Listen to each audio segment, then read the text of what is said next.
Oui, bon, je m'appelle Renaud Layadi. Je me rends compte en voyant la présentation qu'il est plus que temps que je change ma photo sur LinkedIn déjà.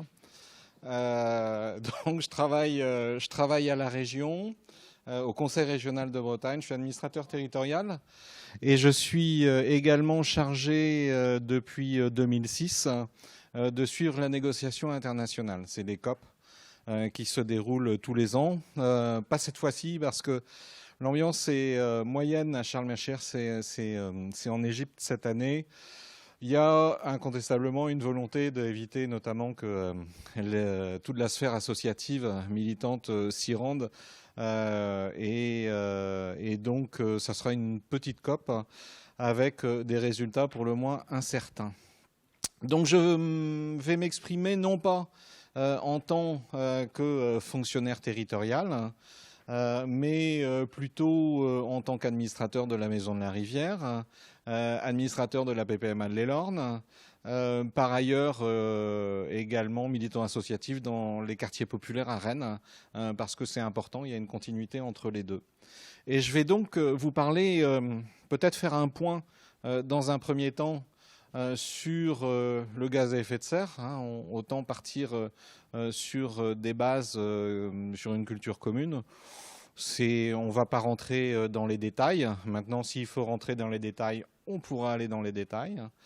Je vais également vous parler du contexte dans lequel s'inscrit tout le débat et toute l'action, ou plutôt le manque d'action sur les gaz à effet de serre. Donc ça, c'est les mécanismes des Nations Unies. Là aussi, je vais faire un survol chronologique. Ça ne sera pas rentré dans les détails, mais s'il y a des questions sur les détails, on ira dans les détails. Y compris sur certains aspects scientifiques. Comme je vous ai dit, je m'en occupe. Moi, j'ai une formation à l'origine de sciences politiques, mais c'est vrai que quand on s'intéresse aux questions du climat, on est amené à toucher beaucoup d'éléments, des éléments scientifiques, de thermodynamique, mais également de diplomatie. C'est quelque chose qui est très important dans la négociation en cours, dans les blocages en cours, et également d'économie, parce que évidemment, la mutation de l'économie monde est une modification des équilibres et des rapports de force. Et ça a des impacts également sur l'économie. Donc si on doit parler économie, je vais à peine l'effleurer, mais s'il y a des questions, on pourra également en venir au détail. Et puis, une fois qu'on aura vu et survolé à la fois qu'est-ce que c'est que les gaz à effet de serre, comment s'organise la négociation internationale. On va zoomer, on va sauter plusieurs échelles et on va zoomer beaucoup plus sur un bassin versant. La Maison de la Rivière, c'est un équipement qui est situé sur les Lornes. Et donc, il est important de se poser la question, est-ce qu'on peut avoir un impact sur l'adaptation, les politiques publiques, les politiques également associatives, peuvent avoir un impact sur ce qu'il permettrait à la rivière de résister au changement climatique. Je dis bien de résister parce que, on l'a vu cette année, on a affaire à des écosystèmes qui sont sous stress sévère, stress thermique, stress hydrologique aussi. Cette année est une année d'anthologie, on va dire. Pierre tout à l'heure disait par hasard, il se trouve qu'on fait cette session alors qu'on sort d'un été particulier. C'est pas un hasard. Ce qui est arrivé cette année n'est pas un hasard. Ce ne sera plus une exception. C'est la première d'une série d'événements qui vont nous impacter toujours plus fort et face auxquels on n'a pas pris encore la mesure véritablement de ce que ça serait si on doit avoir une discussion là-dessus. On l'aura également donc sur plein de champs. Je crois qu'il faut vraiment s'intéresser à cette question de manière un peu approfondie parce que Même si il y a beaucoup de cheveux blancs dans cette salle, vous avez des petits-enfants, oui, pas que des cheveux blancs. Eh bien, les enfants qui sont nés cette année, l'année prochaine, disons en 2020, eh bien, lorsqu'ils auront l'âge de leurs parents, le monde sera différent. Lorsqu'ils auront l'âge de leurs grands-parents, tout aura changé. Et donc, c'est quelque chose qu'il est difficile de comprendre. On prend souvent dans le domaine du climat l'histoire de la grenouille et de l'eau chaude. Si vous mettez une grenouille dans l'eau froide et si vous faites chauffer l'eau tout doucement, la grenouille ne va pas sortir de la casserole, elle va cuire, mais sans véritablement s'en rendre compte. Si vous la plongez dans l'eau bouillante, elle va vouloir s'échapper tout de suite. Eh bien, on a affaire à un processus qui est assez rapide, mais qui, à l'échelle de nos vies et de notre compréhension des phénomènes, est quand même relativement lent. Et c'est la raison pour laquelle, probablement, entre autres, la réaction est aujourd'hui largement insuffisante. Donc, c'est moi qui manipule. Alors.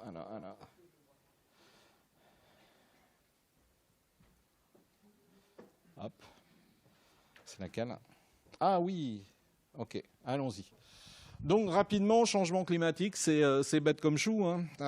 C'est pas compliqué. C'est un processus qui existe depuis pas mal de temps. Jusqu'à présent, ça avait été édulcoré parce que finalement, les gaz à effet de serre n'étaient pas aussi nombreux que ça. Ça date, tout début, ça date évidemment de l'ère industrielle, mais on se souvient qu'on avait encore de la météo. Alors la différence entre météo et climat, la météo, c'est le temps qu'il a fait cette année. Quand on parle de climat et d'évolution des températures, c'est sur une série statistique qui est plus longue, qui est de l'ordre de 30 ans. Parce que sinon on aurait conclu que l'hiver 62 correspondait au retour du nage glaciaire. Non, c'est pas ça, c'est juste un accident. Et justement, le climat vise à gommer parfois ces écarts à la norme. Mais là, en fait, ce que l'on sait, c'est qu'on a bien des températures qui montent. Rapidement, vous avez ici le mécanisme de l'effet de serre. Vous avez des activités humaines qui produisent différents gaz à effet de serre. C'est le CO2, dioxyde de carbone. C'est le méthane. C'est plus marginalement l'oxyde nitreux, et puis on a les HFC, les PFC, donc ça c'est des gaz qui ont une contribution qui est beaucoup plus réduite. La principale contribution, c'est le dioxyde de carbone, qui fait à peu près un peu plus de 80%, et puis le méthane, 8,6%.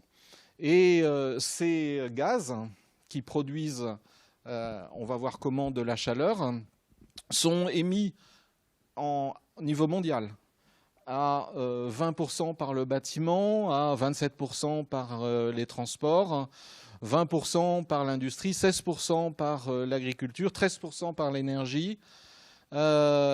Juste une petite réflexion, en Bretagne, niveau mondial, c'est 16%. En Bretagne, on est à 45% émis par l'agriculture. C'est un peu une spécificité. Il y a très peu d'entités territoriales qui ont ce type de contribution pour l'agriculture. Le seul exemple, c'est la Nouvelle-Zélande. En fait, la physionomie d'émissions de gaz à effet de serre en Nouvelle-Zélande et en Bretagne est très très similaire. On a autrement dit, ce sont deux entités territoriales, une région ou un pays, qui sont largement producteurs de biens agroalimentaires.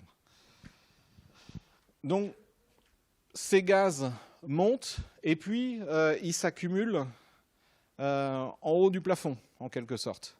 Et alors que théoriquement, il y a toujours une partie de la chaleur qui s'évacue vers l'espace, qui disparaît, là, en fait, les gaz à effet de serre, ça veut bien dire ce que ça veut dire, effet de serre.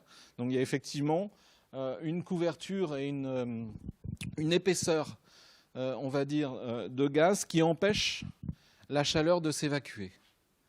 Et c'est là qu'apparaît le gaz à effet de serre. C'est de la chaleur qui est trop produite et qui est inabsorbable par le fonctionnement de la Terre. Et donc ces gaz sont piégés. Et c'est ça, en fait, le gaz à effet de serre. C'est ça le mécanisme de changement climatique. C'est un excès de gaz qui crée une voûte, si on veut, autour de la Terre et qui va empêcher que toute cette énergie, ces calories, puissent se disperser. Ensuite, mince, j'ai pas bien regardé. Voilà. Ensuite, un rappel sur la négociation internationale. Ça, c'est un point qui est important aussi.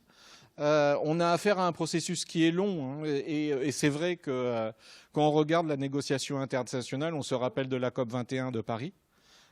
Succès au moins signé.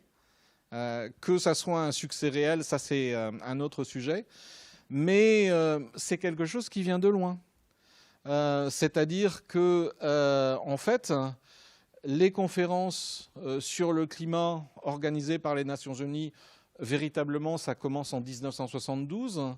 À partir de 1995, on commence les COP. Je crois que la première, c'était à Berlin. En 2007, on a le protocole de Kyoto qui est engagé. En 2009, c'est l'échec de Copenhague. Gros échec. Tout le monde partait pour un accord qui allait résoudre tout, mais en fin de compte, les égoïsmes nationaux ont repris le dessus, parce que le climat, comme pour bon nombre d'entreprises, la dégradation du climat, finalement, ça peut être intéressant financièrement, et on est dans un système économique que le long terme n'intéresse pas.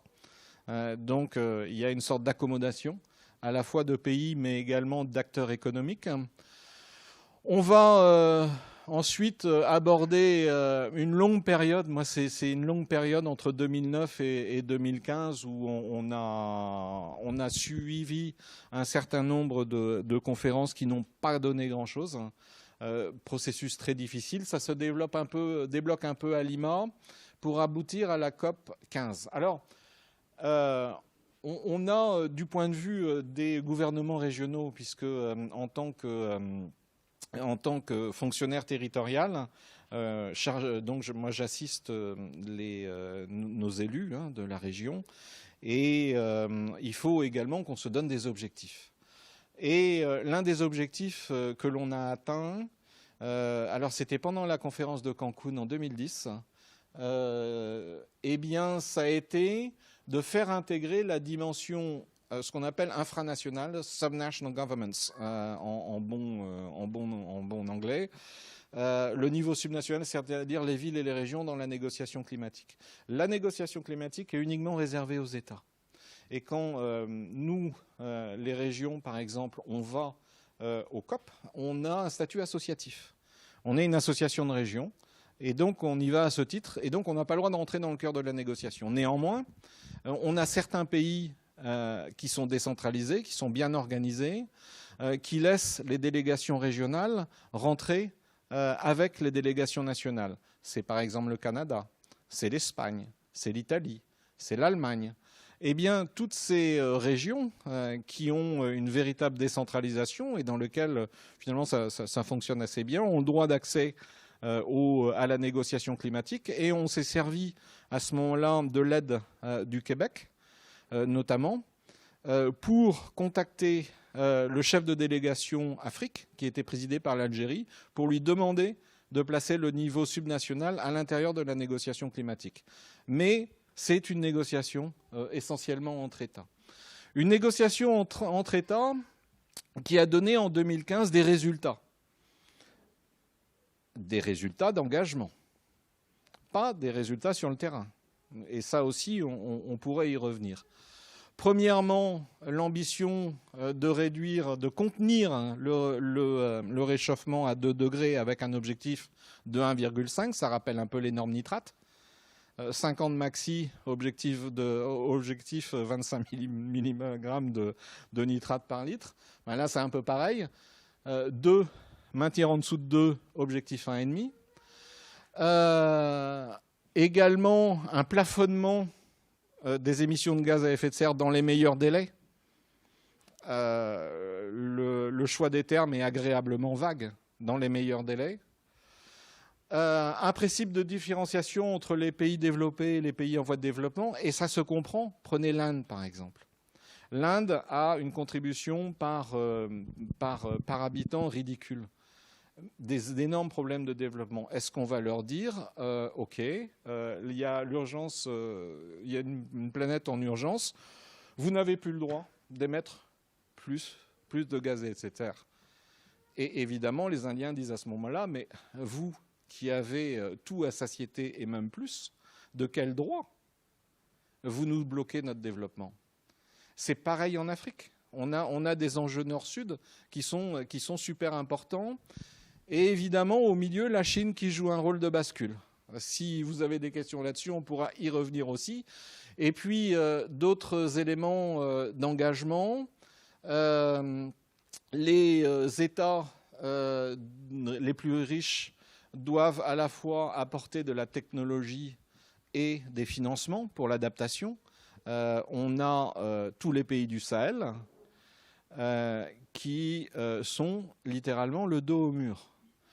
Globalement, aujourd'hui, on a des gens, par exemple, qui vont fuir la campagne au Burkina Faso, qui vont aller en Côte d'Ivoire s'embaucher, et puis surtout essayer de trouver un plan pour venir en Europe, qui vont trouver un métier, par exemple, dans la pêche artisanale, qui a été déjà ravagée par les chalutiers venant de Chine ou du Nord, et donc qui arrivent chez nous.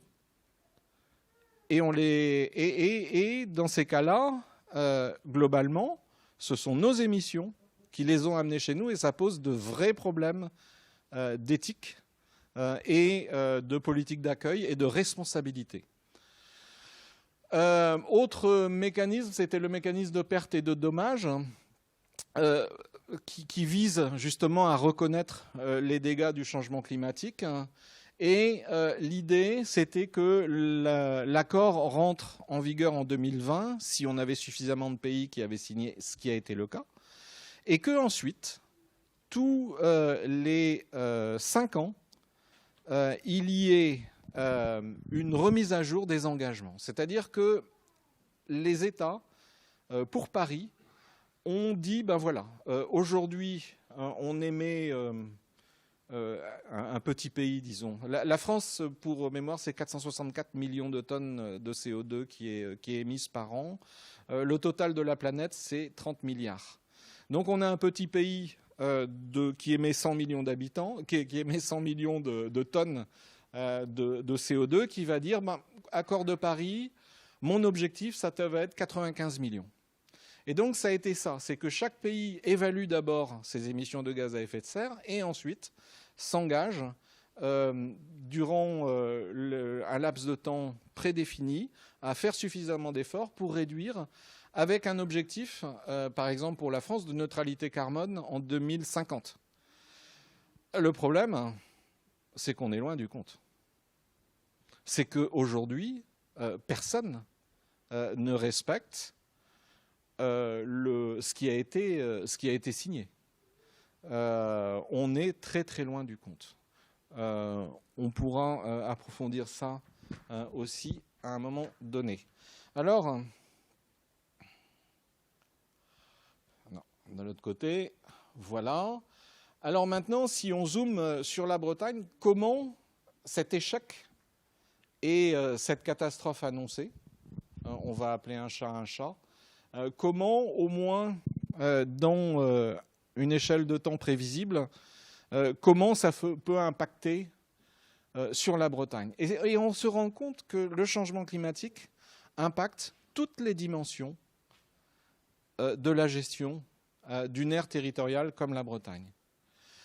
D'abord, ça l'intègre, ça concerne toutes les dimensions parce qu'on sait très bien, on a l'essentiel de notre fourniture d'eau douce qui provient des rivières et des lacs et des retenues superficielles. On a très très peu de ressources profondes. Donc dans une année comme celle que l'on vient de vivre, eh bien on est forcément très rapidement dans une situation critique. Deuxième élément, et ça c'est une cause aggravante, on a eu un fonctionnement hydrologique du territoire qui a été saccagé. Simplement, il reste 40% des talus. Globalement, si on fait le calcul, depuis 500 ans, on a arasé 275 000 kilomètres de haies et de talus. Or, ces talus régulent la percolation de l'eau dans le sol. Et lorsque on se situe dans une situation de stress hydrique, l'idée, c'est de ralentir ce métabolisme naturel et que l'eau s'infiltre dans le sol. Parce que le meilleur moyen de stocker de l'eau, c'est évidemment dans les nappes phréatiques. Ensuite, on a, donc d'un côté, on a une ressource vulnérable, on a un fonctionnement territorial qui a été altéré, et de l'autre côté, on a une forte augmentation de la demande. Une forte augmentation de la demande qui est liée au fait que la Bretagne gagne 100 000 habitants tous les ans, que par conséquent, on a des besoins qui sont de plus en plus importants, qui est lié au fait qu'on a eu, par exemple cette année, 20 millions de nuitées touristiques de vendus, ce qui correspond à une population additionnelle de Quimper, 55 000 habitants, qui est lié au fait, et c'est un autre facteur de vulnérabilité, qu'on a une agriculture qui est très orientée vers la production intensive. J'ai lu quelque part qu'il fallait 406 litres d'eau pour produire 1 kilo de porc. Et donc là, on a un vrai problème aussi de captation de l'eau par les activités d'élevage. Et peut-être, ce qui serait souhaitable, si on veut véritablement mettre à plat la question de l'eau sous contrainte de changement climatique en Bretagne, c'est d'avoir une vérité sur la consommation d'eau. C'est systématique. C'est un premier point, savoir où on en est exactement. Et puis, ce qu'on peut observer aussi, c'est que, et c'est pour ça que la question de l'eau et du changement climatique impacte tous les domaines, c'est que ça a des impacts aussi sur l'aménagement du territoire. Et ça pose des nouvelles questions. C'est-à-dire, est-ce que... c'est dommage que Thierry Burlot ne soit pas là parce qu'il avait sorti à ce sujet une belle phrase, on n'arrose que là où ça pousse. En ce moment, en région rennaise, par exemple, on a l'affaire Bridor.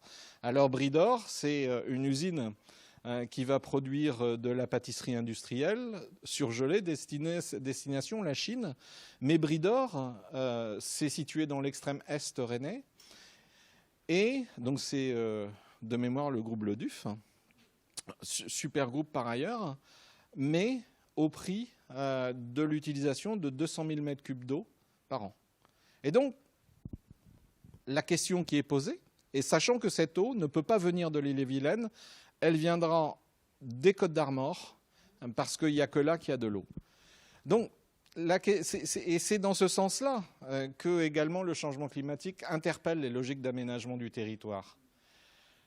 Est-ce que, parce que jusqu'à présent, finalement, qu'est-ce qu'il fallait pour implanter des emplois? Il fallait de la formation, de la matière première qui peut être produite localement, des axes routiers, puisque le modèle agricole breton, c'est un modèle agricole qui a un encéphalogramme très rapide. Il faut que tout aille vite. On est vraiment dans l'agriculture, moi j'appelle ça de l'agriculture de flux. Mais là, on a un nouveau facteur qui arrive, c'est tout ce qui est eau considérée comme matière première de production.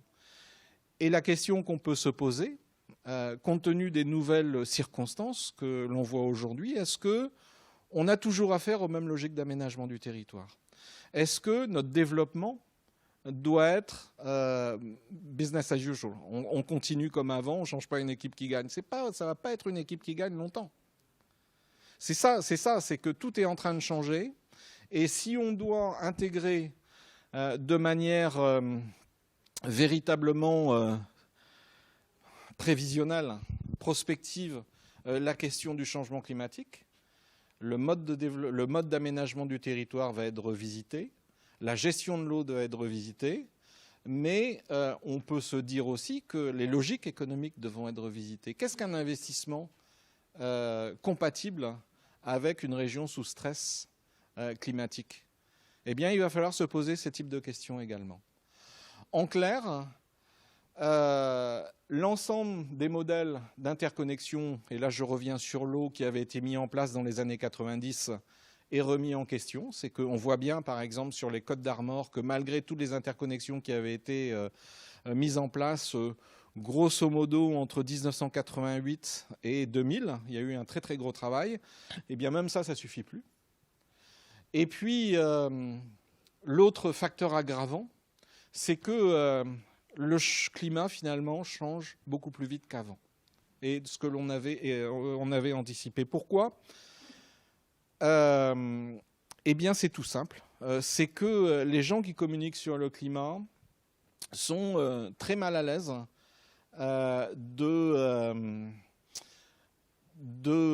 d'anticiper ce qu'ils pensent vraiment, parce que, et on le voit bien dans les politiques publiques, tous les gens qui bossent sur le climat ont ce type de problème.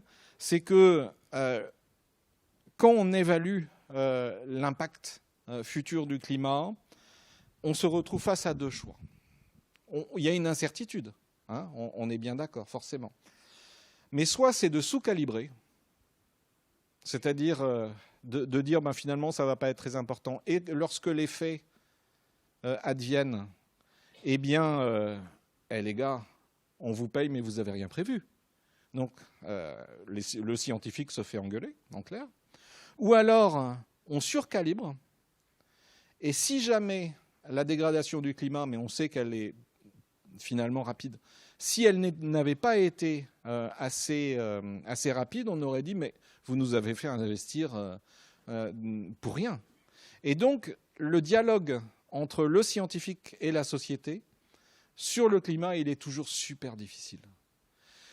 Comment élaborer un avenir lorsqu'on connaît le sens général, mais on sait que certaines des déterminantes sont incertaines. Et donc, on se retrouve aujourd'hui à être surpris de l'été 2022. Et donc, il est difficile aujourd'hui de dire qu'on était surpris. Pourtant, parce que bon nombre ça avait été prévu d'une certaine manière, mais d'imaginer 40 degrés à Brest, il fallait avoir de l'imagination. Il fallait avoir de l'imagination ou pas avoir peur de faire face. Comment ?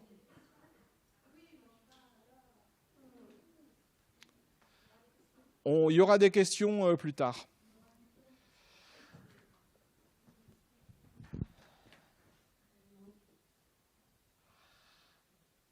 Alors maintenant, donc c'est ce que je vous disais hein, sur la situation. On est plutôt mal parti au jour d'aujourd'hui, puisque on voit bien qu'il pleut assez peu. Il fait encore très très doux. On va vers un mois d'octobre record aussi. Donc on a une situation qui est compliquée. Au 17 octobre, donc il y a 18 jours, on avait les Côtes d'Armor qui sortaient de la situation de crise, mais pour le reste, on était vraiment avec des situations qui étaient très tendues, avec très très peu de visibilité. Tant qu'il ne pleut pas plus, on va vivre avec un mois de réserve. On est très très mal là-dessus. Ce qu'on peut dire également, c'est que, eh bien, on se rend compte que on est dans le rouge pratiquement sur toutes les réserves d'eau de Bretagne, et ça date de la semaine dernière, et que chose qu'on avait rarement vue, on a énormément d'assecs, ce qu'on appelle les assecs dans les rivières. Donc on est face à une situation qui théoriquement devait arriver dans les années 2040, mais qui arrive avec 20 ans d'avance. Alors, face à ça, donc, juste un zoom sur la notion de gestion de rivière sous contrainte climatique. Eh bien, c'est quelque chose que les vieux militants d'eau et rivière, s'il y en a dans cette salle, connaissent parfaitement. Qu'est-ce que c'est que la bonne gestion d'un bassin versant? Et on revient toujours à ça. L'idée, c'est toujours de permettre au système naturel d'être le premier répondant au stress hydrique. C'est évidemment ralentir le régime des eaux, c'est permettre à l'eau de s'infiltrer dans le sol. C'est tout simplement pour que cette eau soit ensuite restituée en été, et même maintenant et sur les automnes qui sont secs. C'est de la protection des sols contre l'érosion.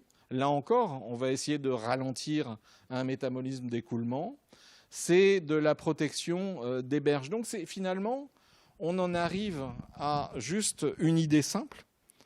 La meilleure solution pour conserver notre eau, c'est de bien gérer les bassins versants.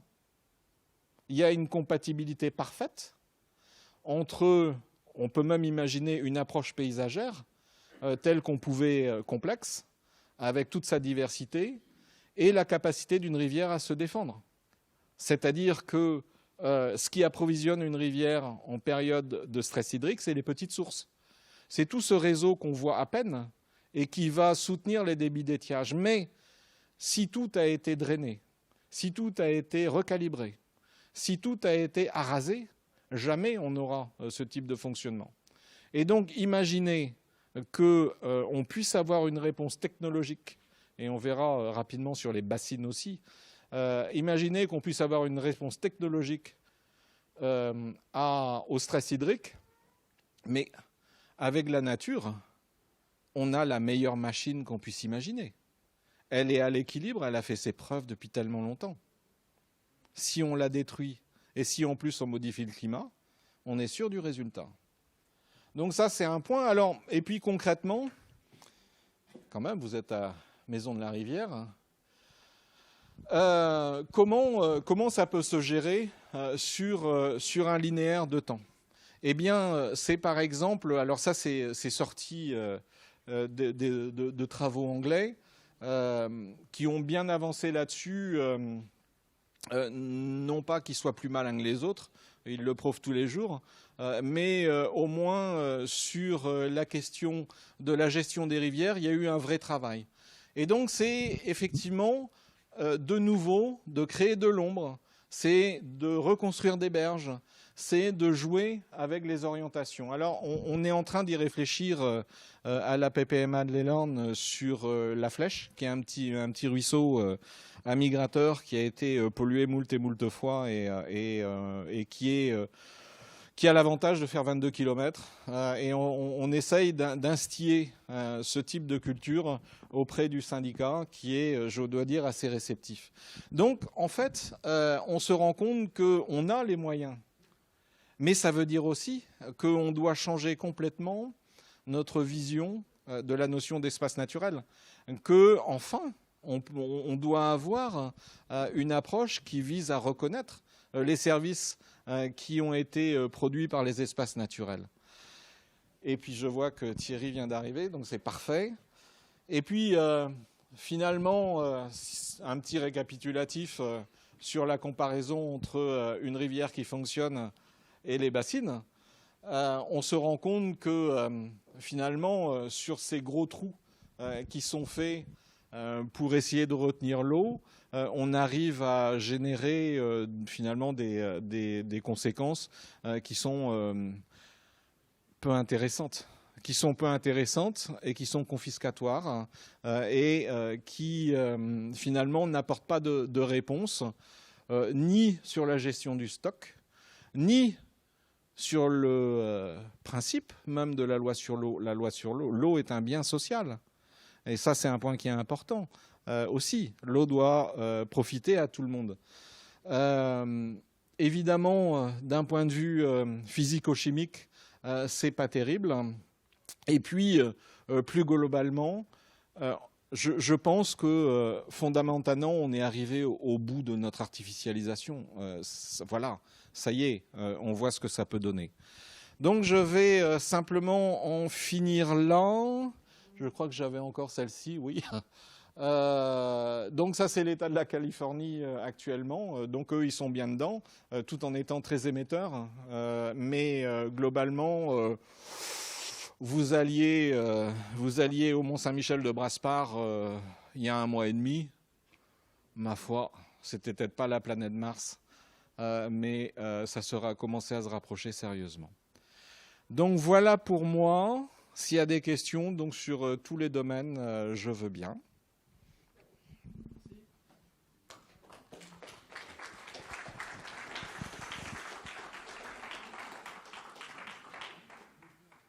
Merci de nous laisser poser des questions. Alors, les ressources de la Terre ne sont pas infinies et la production en constante progression est donc un leurre.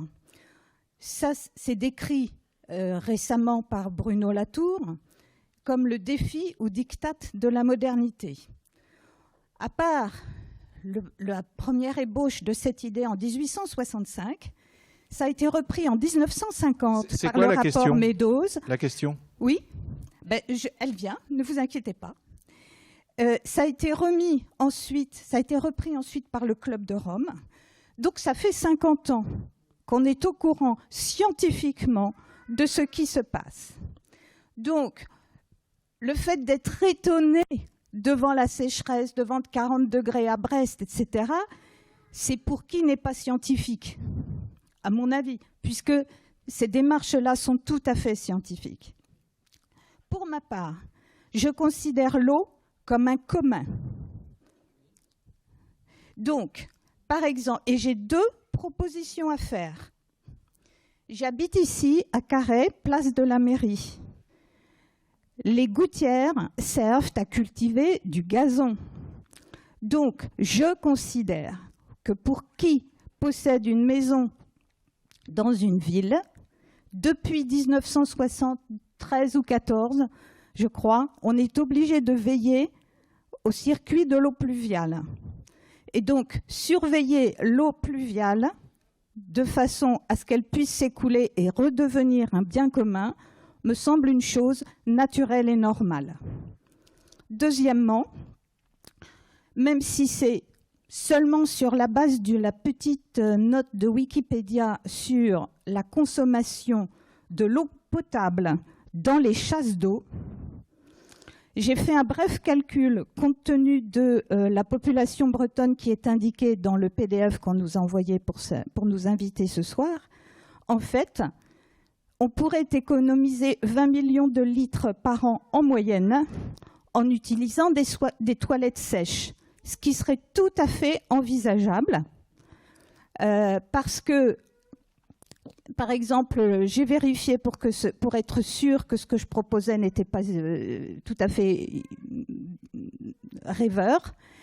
En fait, par exemple, dans l'entreprise L'Écopote, on donne des sacs qui pourraient être rassemblés, y compris dans les petites villes, de manière à produire des engrais qui seraient utilisables 3 ans plus tard, comme dans les circuits habituels de permaculture. Et donc ça, c'est tout à fait faisable et ça permet en outre d'éviter les pollutions des eaux par les pesticides. Voilà, je voulais absolument intervenir de manière concrète et positive. Et la question alors ? Eh bien c'est ça, c'est-à-dire que qu'est-ce qu'on fait ? C'est-à-dire que de pleurer, ça donnera de l'eau mais peut-être pas potable. Qu'est-ce que vous pensez de ces propositions ?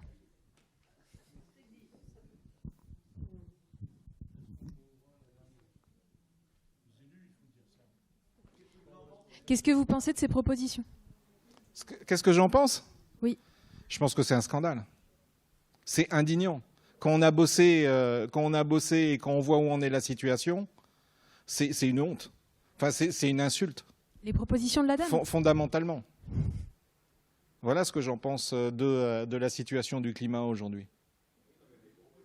Ah oui, mais comme l'a dit madame, quand on est informé et scientifique, le problème c'est que 95% de la Terre ne l'est pas.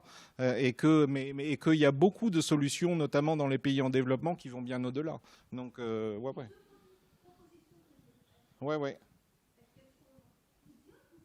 Ah non. Mais je pense que de toute façon, c'est avec les petites rivières qu'on fait, les petits ruisseaux qu'on fait les grandes rivières. Tout le monde, à son échelle, doit s'y mettre. Tout le monde.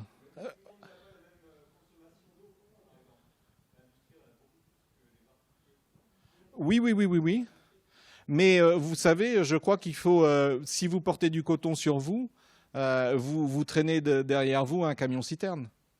Je crois que c'est ça. Il y a tous les systèmes, tous les itinéraires de développement et de production sont à revoir. Le coton, il faudrait s'assurer qu'il soit pluvial, par exemple. Oui. Alors, vous parlez, je ne sais pas si vous avez fini votre sujet. Voilà.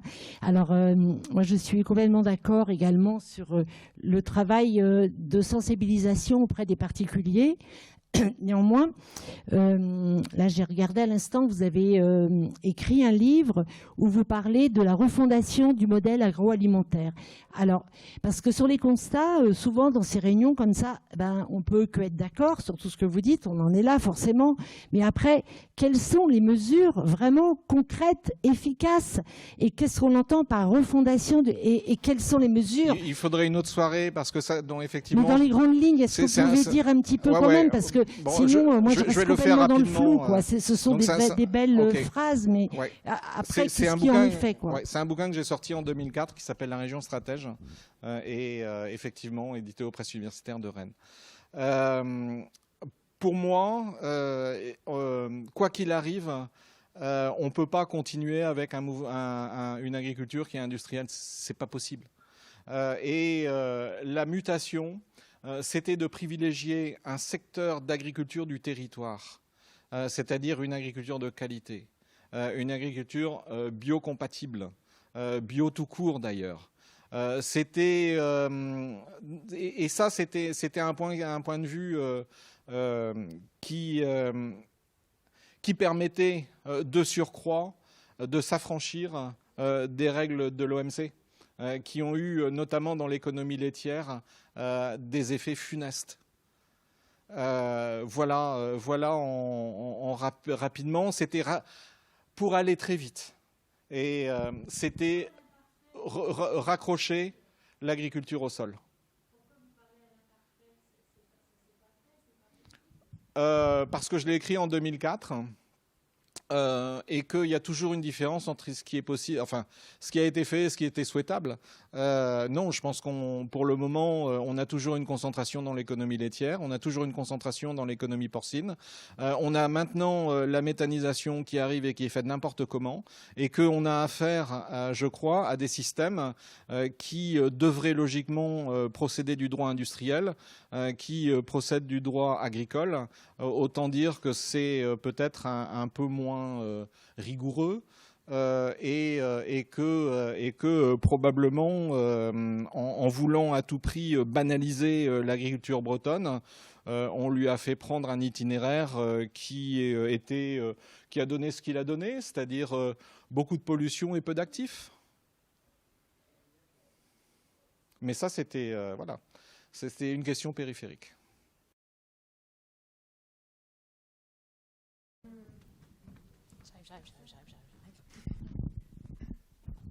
Merci. Ça nous ramène à votre diapositive sur le génie écologique, parce que le système agricole tel qu'il est pratiqué avec une agriculture intensive entraîne un appauvrissement des sols et une perte en matière carbonée, ce qui fait que du coup ils ne retiennent plus l'eau et qu'elle coule vers nos fameuses rivières qui entre-temps ont été rectifiées, etc. Donc on est complètement au cœur du sujet. C'est le fait qu'on a laissé s'installer, se développer un système agricole qui n'est pas particulièrement bon, je pense, pour les acteurs de la filière, mais qui, en plus de ça, remet des pièces dans la machine chaque fois qu'on passe un charriage Et alors, profond. ce qui est intéressant, pour abonder dans votre sens, c'est que, figurez-vous qu'à la COP de 2015, à la COP 21, il y a eu une tentative de partenariat entre la France et la Nouvelle-Zélande, et ça s'appelait l'initiative 6 pour 1000. Eh bien, c'était simplement avoir des systèmes d'assistance pour que tous les ans, il y ait 6 pour 1000 de séquestration de matière organique dans les sols. C'était bon pour à tout point de vue. Un sol qui est plus riche, c'est un sol qui travaille mieux, qui a des micro-organismes, qui est poreux, qui tient l'eau, qui tient mieux la sécheresse et qui en plus conserve du carbone. Et ça, à l'époque, c'était le FOL. Comme ministre de l'Agriculture. Et même ça, on est passé à côté. Moi c'est un peu ça. Et pour tous les gens, enfin, il se trouve que les vieux de la négociation climatique, c'est-à-dire ceux qui la suivent depuis pas mal de temps, on se connaît tous à peu près. Les Français, on doit être 300 à peu près à avoir. Et il y a 3 ans de ça, quand on a vu que l'accord de Paris battait de l'aile, on s'est dit on va prendre nos bâtons de pèlerin et on va aller voir tout le monde. Et on va faire ce qu'on peut à notre échelle. En ce qui me concerne, c'est comme administrateur de l'Elorn, à essayer de faire en sorte que le syndicat des eaux du Baléon puisse mieux penser l'avenir des rivières. Parce que aujourd'hui, on est dans les choux. On est dans les choux sur la méthode, on est dans les choux sur les finances, on est dans les choux sur la volonté politique, on est dans les choux sur le contrôle des lobbies. On est très mauvais. Et il n'y a pas une seule force politique qui est capable de porter quelque chose qui tienne la route et qui agrège les gens.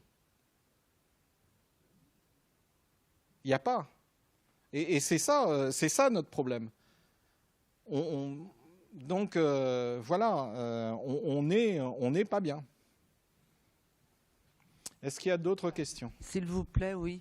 Donc je ne pense pas que c'est les politiques qui vont changer quelque chose, mais je crois c'est les gens. Au pouvoir des citoyens. Ouais. Et par exemple, au niveau de la Bretagne, ça serait intéressant que par petit territoire, on essaie de reconquérir une certaine souveraineté alimentaire, énergétique, et reconquérir l'eau par petit territoire. Parce que l'eau, d'accord, si on veut faire de plus en plus d'efforts pour qu'elle soit propre, mais pourquoi? Si c'est pour alimenter 110 millions d'animaux d'élevage intensif en Bretagne, dont 60% partent à l'export, ce qui demande énormément de production de céréales, de maïs, pour fabriquer ça, pour nourrir les animaux intensifs, sans compter l'importation de soja, comme tout le monde le sait, qui vient d'ailleurs et qui provoque une déforestation.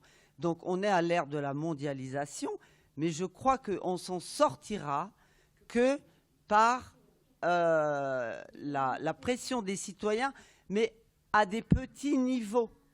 Par exemple, là, votre usine qui va fabriquer des brioches pour emmener en Chine, je sais bien qu'il faut qu'ils soient nourris, mais si c'est avec notre eau, et si nous, on se disait, tiens, moi j'habite à côté d'une grande réserve d'eau, on va se la garder pour nous. Parce qu'après tout, elle sert pour provoquer plein de pollution qui se retrouvent dans l'eau de mer. On sait bien, avec les algues vertes. Bon, les plants algues vertes, à quoi ça va servir? Tous ces millions d'euros d'accord, qui sont mais vous posez un sujet qui, dans votre première partie d'intervention, qui est super important. C'est le rapport de l'organisation des pouvoirs dans la question de la protection du climat. J'en suis arrivé à me dire que, en fait, les grands élus ne servent à rien. Ils ne servent à rien parce qu'ils ont brillamment prouvé leur incompétence, leur absence de vision à terme, penser au-delà du mandat. Je pense que disons que le gros avantage d'aller dans ce type de réunion, c'est de voir ce que font les autres, de voir ce qui se fait en Afrique, de voir ce qui se fait en Amérique latine. Et on se rend bien compte que ce sont les communautés de base qui apportent les meilleures réponses. Ce sont les systèmes décentralisés qui sont capables à la fois d'être plus performants, parce qu'ils connaissent véritablement les conditions locales, et également d'être plus résilients. Parce qu'on veut, ne serait-ce, et on pourrait faire le parallèle avec le modèle énergétique français, qui est ultra centralisé, ça parle d'une centrale nucléaire, et ensuite il faut que tout le monde s'approvisionne. Mais qu'est-ce qui se passe le jour où la centrale nucléaire tombe en panne parce qu'il n'y a plus d'eau dans la rivière pour refroidir le réacteur? Ben, tout le monde se casse la gueule. Alors que sur des systèmes décentralisés de production d'énergie, alors qu'est-ce que c'est qu'un système décentralisé? Ben, c'est à l'échelle d'une communauté de communes, à l'échelle d'un pays, mais interconnectés entre eux. C'est-à-dire que quand il y en a un qui faillit, l'autre l'approvisionne. Et c'est finalement une autre vision de la production d'énergie, de la gestion d'énergie. C'est une autre vision de l'action politique aussi, puisque forcément, la question de l'énergie, c'est un rapport entre centre et périphérie, entre donneur d'ordre et receveur d'ordre, et c'est éminemment politique. Donc, évidemment, on est amené à se poser la question.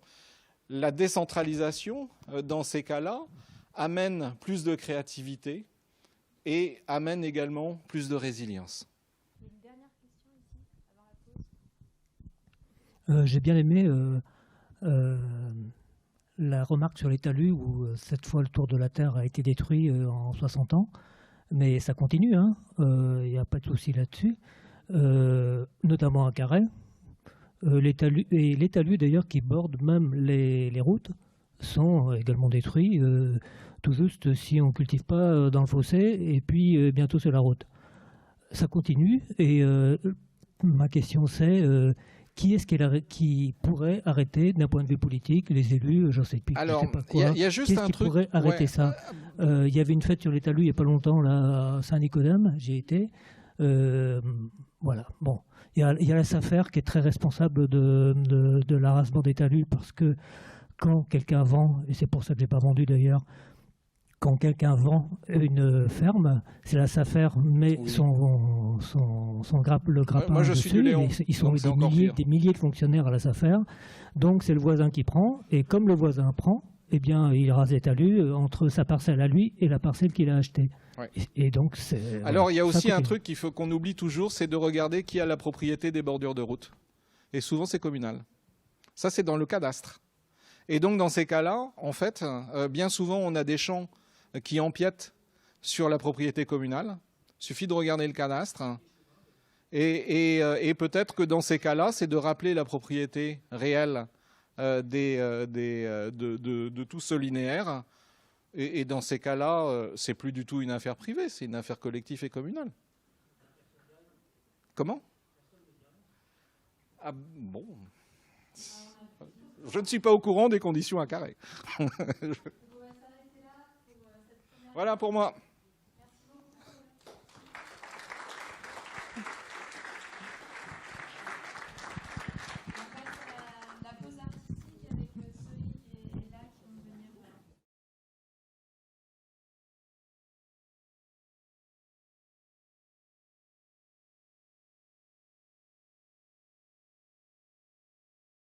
Alors écoutez, je serais bien resté en bas, mais on me dit que c'est plus facile que je sois là, donc voilà. Alors je vais essayer de vous parler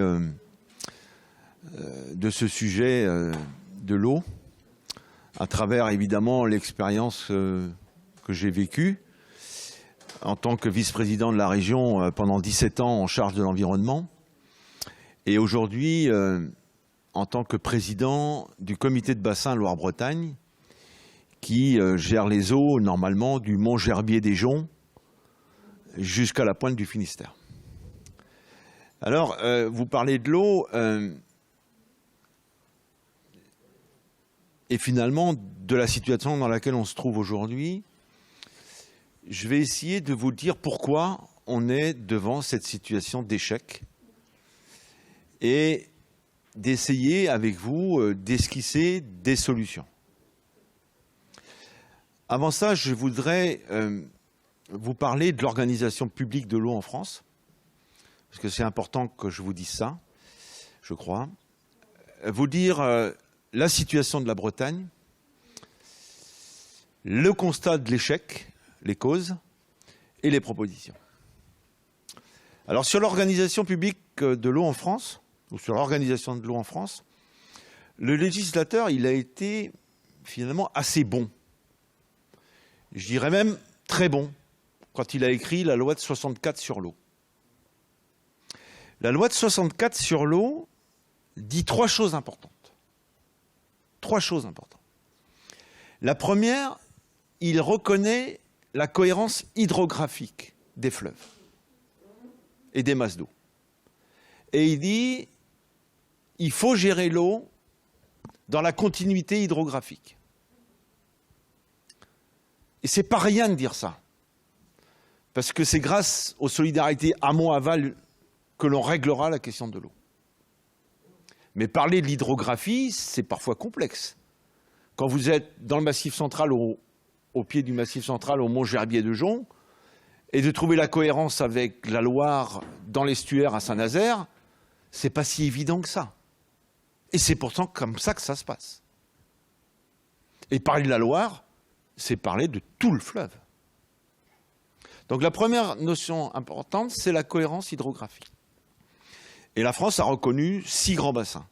Loire-Bretagne, Artois-Picardie, Adour-Garonne, Rhône-Méditerranée-Corse, autant de bassins organisés. La deuxième chose qu'il a dit, qui était intéressante, je trouve, le législateur, il a dit on va mettre en place des agences financières pour financer la préservation, la reconquête, la bonne gestion de l'eau. Et il a créé ce qu'on appelle les agences de l'eau. Et aujourd'hui, tout à chacun, quand il utilise de l'eau publique, je précise, il paye une redevance à l'agence de l'eau, qui ensuite redistribue cet argent pour aider les collectivités à desservir en eau les populations, traiter l'assainissement, etc., etc., etc. Alors c'est pas rien quand même, parce que c'est 2 milliards d'euros par an. Donc c'est la deuxième caractéristique de la loi sur l'eau. Et la troisième, que je trouve assez intéressante et innovante à l'époque, c'était d'imaginer que la planification, c'est-à-dire l'ambition qu'on devait se donner autour des grands fleuves, elle devait être votée par un comité de bassin qui regroupe toutes les parties prenantes. L'État, les régions, les départements, les EPCI, les mairies, mais aussi les agriculteurs, les industriels, mais aussi les associations de protection de l'environnement, les pêcheurs, les consommateurs, bref, tout le monde. Et pour l'exemple de Loire-Bretagne, on est 190 membres au comité de bassin, que je préside et que j'anime avec évidemment tous les collègues. Et ça, c'est ce qu'on appelle de la démocratie participative, c'est d'essayer de gérer un bien commun qu'est l'eau. Donc ça, c'est pour l'organisation de l'eau. Le problème et l'une des difficultés qu'on a, c'est que le sujet est devenu... D'abord, on n'a pas été écouté, et ensuite, le sujet est devenu très complexe. Alors, si je vous... Enfin, peut-être pas ici, parce que vous êtes sensibilisés si vous êtes là ce soir, mais je pense que on s'est noyé dans une inconscience collective. On a pensé, notamment dans nos campagnes, qu'à partir du moment où on avait l'eau du robinet, que le problème était réglé. Et c'est vrai, force est de reconnaître que l'accès à l'eau, le droit à l'eau et à l'assainissement, ça a été un des grands chantiers d'après-guerre. Amener l'eau à la population, partout, ça a été plutôt bien fait. Ça a été plutôt bien fait et plutôt réussi. Parce que tout le monde peut bénéficier de l'eau potable normalement à son robinet. Et on a dit aux gens, surtout, vous inquiétez pas, on s'occupe de tout. Je pense que ça a été une erreur. Parce que l'erreur, elle est telle qu'aujourd'hui, si vous posez la question ou si je vous pose la question d'où vient l'eau, je la pose souvent, et quand on pose la question à des gamins, ils vous disent elle vient du robinet, ou elle vient du château d'eau. Mais on ne sait même plus d'où elle vient. C'est une première réflexion quand même. On ne sait même plus d'où vient l'eau qu'on utilise et qu'on boit tous les jours. C'est un sujet quand même. Alors, quand je vous dis que on nous a dit on s'occupe de tout, vous inquiétez pas, c'est que derrière l'eau, il y a beaucoup d'argent. Vous savez que la facture d'eau des Bretons, c'est 600 millions d'euros par an. Vous vous rendez compte? C'est la moitié du budget de fonctionnement du Conseil régional de Bretagne. Et il y a eu, sur cette question du prix de l'eau et de la gestion de l'eau, un certain nombre de scandales. Avec des sociétés dont je tairai le nom, et parfois des services d'eau qui finançaient bien d'autres choses que l'eau. Et ça aussi, ça n'a fait que contrarier une bonne gestion publique de ce service, qui est un bien commun. Mais ça fait partie de notre histoire. Alors c'est ce qu'on appelle, un peu abusivement, le petit cycle de l'eau, c'est-à-dire l'eau et l'assainissement. Alors, cette eau, c'est parfois dégradé. Et nous, les Bretons, on en sait quelque chose, puisqu'on a été les premiers touchés par le phénomène. Et ça s'explique, le fait qu'on ait été touchés les premiers, parce qu'on est sans doute les plus sensibles. J'y reviendrai tout à l'heure. Alors aujourd'hui, on a oublié d'où venait cette eau. On demande évidemment qu'elle soit la moins chère possible, qu'elle soit la plus propre possible, et on utilise évidemment des traitements pour y parvenir. Traitements de plus en plus complexes, parce qu'on va chercher parfois des polluants ou des pollutions très complexes. Si je vous prends par exemple aujourd'hui les pesticides, c'est pas facile de traiter les pesticides dans l'eau, hein. Quand vous en avez dans votre eau brute, c'est pas facile, quoi. Donc on nous a mis de la technique. Et finalement, on nous a fait croire que le problème de l'eau était technique. Alors que la bonne technique, c'est qu'elle soit pure à la source. Et plus elle est pure à la source, moins il y a de traitement derrière. Mais les collectivités, face à un enjeu sanitaire de santé publique, et aussi parce que c'est comme ça, se sont protégées. Donc ont mis en place des dispositifs de traitement, de valorisation, etc. Super important. Je ne sais pas si vous avez déjà visité une usine d'eau potable, notamment sur une rivière. Ah, c'est d'une complexité sans nom, hein. C'est d'une complexité sans nom. Donc de la technique. Alors après, pollution, qu'on a cachée, qu'on a voulu taire, parce que c'était gênant. Nos fleuves sont pollués. Je ne vais pas revenir sur ce que disait Jean-Claude Pierre dans les années 70, avec ce mouvement qui a été créé par Eaux et Rivières de Bretagne, notamment. Il y a des gens qui ont dit, mais attendez, vous vous rendez compte, vous avez vu la qualité de nos rivières. Rivières que nous avions abandonnées. Parce que vous vous rappelez, ces rivières, elles étaient entretenues avant. Il y avait des moulins, il y avait des minotiers, il y avait des... On utilisait le bien commun. Mais vous avez vu ces rivières dans quel état on les a laissées. Vous les pêcheurs, vous le savez. On les a abandonnées. Parfois on les voyait même plus, on les cachait. Parce que ça ne faisait plus partie de notre commun. Je vous rappelle que tous les villages bretons se sont organisés autour de l'eau.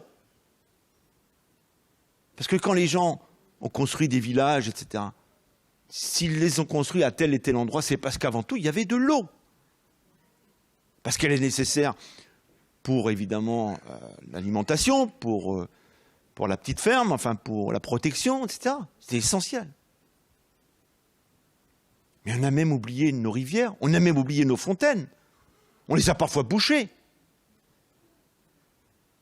On a même poussé la plaisanterie assez loin, c'est-à-dire que ce qu'on appelait les zones humides et tous ces trucs-là qu'il fallait ou qu'il faut absolument préserver. On les a drainés. Et évidemment, ce qui devait arriver arriva. C'est-à-dire que quand on tire trop sur la corde, elle casse. Et donc, ce qui est arrivé à la Bretagne, c'est que, tout simplement, à un moment donné, elle était presque en overdose. J'y reviendrai tout à l'heure. Et donc, on a abandonné ce bien commun qu'était la rivière. Et il n'y avait que les pêcheurs à se plaindre. Mais comme il y avait de moins en moins de pêcheurs, on ne les écoutait pas non plus. Et ce bien commun qui a fait la force et qui fait la force de la Bretagne, finalement, il est parti en déshérence. Il n'y avait plus de règles. À tel point qu'on a même vu des collectivités être obligées de faire le travail à la place des riverains parce qu'il n'y avait plus de riverains. Donc tous ces espaces autour de l'eau, finalement, on a voulu les cacher, quoi. C'est rétrograde, sans doute, quoi. Alors, le constat aujourd'hui. Alors, j'ai oublié de vous dire que le comité de bassin a voté un SDAGE. Je pourrais vous parler de GEMAPI, je pourrais vous parler de PTGE, je pourrais vous parler de tout ça, parce qu'on a complexifié le truc à mort. Comme si on voulait ne pas faire comprendre aux gens une chose très simple. Alors, si vous voulez, je vous dirais ce qu'est le PTGE, GEMAPI, etc. Mais on a utilisé des sigles pour parler d'une chose très simple. Et ce qui fait que parler de l'eau aujourd'hui, il y a une dame qui m'a interpellé tout à l'heure sur une réunion qui a eu lieu à Ploufragan la semaine dernière. Il n'y a que les élus très techniciens qui peuvent suivre. Parce que ça devient tellement technique, on n'y comprend plus rien. Et encore une fois, sur une chose très simple. Donc je ne vais pas pour vous parler de SDAGE, je ne vais pas vous parler de tout ça, ce n'est pas le sujet. Ce que je vais vous dire, c'est que la qualité de l'eau dans la Loire, elle commence au Mont Gerbier-des-Joncs. Et que si ça déconne au Mont Gerbier-des-Joncs, de toute façon, on retrouvera les molécules à Nantes et à Saint-Nazaire, et sur le littoral. Alors le constat aujourd'hui, l'été de 2022, qui est l'été des records, mais rassurez-vous, ce n'est que le début d'une longue série. Parce que tous les experts sont d'accord, ça va se produire à une vitesse vertigineuse. On se souvient tous de la sécheresse de 1976. Celle-là m'avait marqué, moi, sans doute que vous aussi, celle de 2022. Mais ce qui surprend tout le monde et tous les experts qui avaient prévu tout ça c'est écrit dans des rapports depuis de nombreuses années, c'est la fréquence. Alors ce qui se joue en ce moment, c'est l'été 2023 qui se joue en ce moment-là. Parce que l'été 2023 se joue en hiver 2022. Et là, je peux vous assurer qu'on n'est pas bien. Parce que si ça ne recharge pas les nappes cet hiver, alors là, il ne faudrait pas qu'on fasse bis repetita de la température de cette année, parce que là pour le coup, la Bretagne sera à plat. Parce que vous avez tous vu l'état de nos rivières aujourd'hui. L'autre jour, je disais, on pouvait traverser le Gouessant à Lamballe en chaussons. Il y a 15 jours. Ou il y a une semaine. En chaussons. Le Gouessant à Lamballe. Alors, la situation, elle est connue. On sait, par exemple, je vais vous donner un exemple, que dans la Loire, à Clermont-Ferrand, il y a une plaine qu'on appelle la plaine de Limagne. C'est une plaine où on fait beaucoup de semences de maïs, pour toute l'Europe. Et c'est une plaine qui fait à peu près 10 000 hectares. C'est une plaine qu'on a drainée, parce qu'il y avait trop d'eau dedans, à l'époque. On a drainé pour cultiver, enfin d'intensif. Aujourd'hui, il n'y a plus d'eau. On se demande d'ailleurs s'il ne faudrait pas boucher les drains pour permettre... Et donc, on nous annonce moins 30% d'eau dans le Massif central en 2050. C'est dans les rapports. Moins 30% d'eau dans le Massif central en 2050. Vous dites, moins 30%, c'est énorme. Eh bien oui, mais il neige plus sur le Massif central. Ou quand il neige, ça fond tout de suite. Donc il n'y a pas de soutien d'étiage. On nous annonce 45 degrés, des températures qui pourraient atteindre 45 degrés à Clermont-Ferrand. Ce qui paraît complètement fou. Mais enfin, je vous précise qu'aujourd'hui, ce matin, Clermont-Ferrand, ils annonçaient 30 degrés. Aujourd'hui. Clermont-Ferrand. Donc aujourd'hui, ça devient sérieux parce que là, il y a des endroits où on ne s'est pas souvenu, mais on utilise l'eau évidemment pour l'agriculture, pour les populations, Mais le maire de Clermont-Ferrand dit, moi je suis passé cet été tout juste. Parce que mes captages sont à plat. Au pied du Massif central, ce que Giscard d'Estaing appelait le château d'eau de la France. Alors, difficulté d'alimentation en eau potable, difficulté d'agriculteurs, et puis les gens se disent, mais attends, mais là ça devient grave. Et vous avez vu cette année, la production électrique en France a dû être ralentie. Parce qu'on n'arrivait plus à refroidir les réacteurs nucléaires. Vous imaginez? Donc vous avez vu l'état de la Loire. L'état de la Loire cet été. Vous savez que sur la Loire, cet été, on a failli couper l'eau à Nantes. Vous savez pourquoi? Parce que comme il n'y avait pas assez d'eau dans la Loire, d'eau potable, enfin d'eau douce, pardon, ben c'est le biseau salé de la mer qui rentrait dans la Loire. 600 000 habitants. Donc c'est sérieux. Là, ça devient très sérieux. Et ça devient tellement sérieux qu'on se dit que la guerre de l'eau va avoir lieu. Alors, la Bretagne. La Bretagne, c'est tout particulier. Et c'est pour ça que c'est intéressant. C'est intéressant pour plusieurs choses, évidemment, mais c'est super intéressant sur la question de l'eau. Je dis souvent que l'eau est à la Bretagne son territoire. L'eau est à la Bretagne son territoire.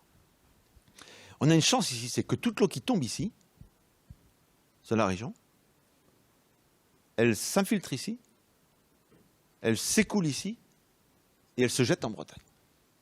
C'est pas mal ça, hein? Toute l'eau qui tombe sur la Bretagne s'infiltre, s'écoule et se jette en Bretagne. Quand l'eau, elle tombe, elle est encore de qualité.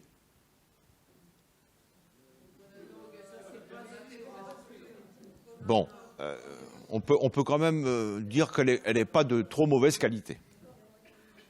Quand l'eau, elle tombe, elle n'est pas encore de trop mauvaise qualité. Si ça vous fait plaisir, il n'y a pas de problème. Mais ça ne me gêne pas. Mais on pourrait en parler d'autres puits. Mais on va essayer de faire plus global. Si elle arrive dans nos estuaires, et il y en a plusieurs en Bretagne, hein, il n'y en a pas qu'un, estuaire. Si elle s'est dégradée, c'est qu'il y a quelque chose qui s'est mal passé à terre. Parce qu'entre le moment où elle tombe et le moment où elle arrive dans l'estuaire, si elle est dégradée, c'est qu'il y a eu des choses.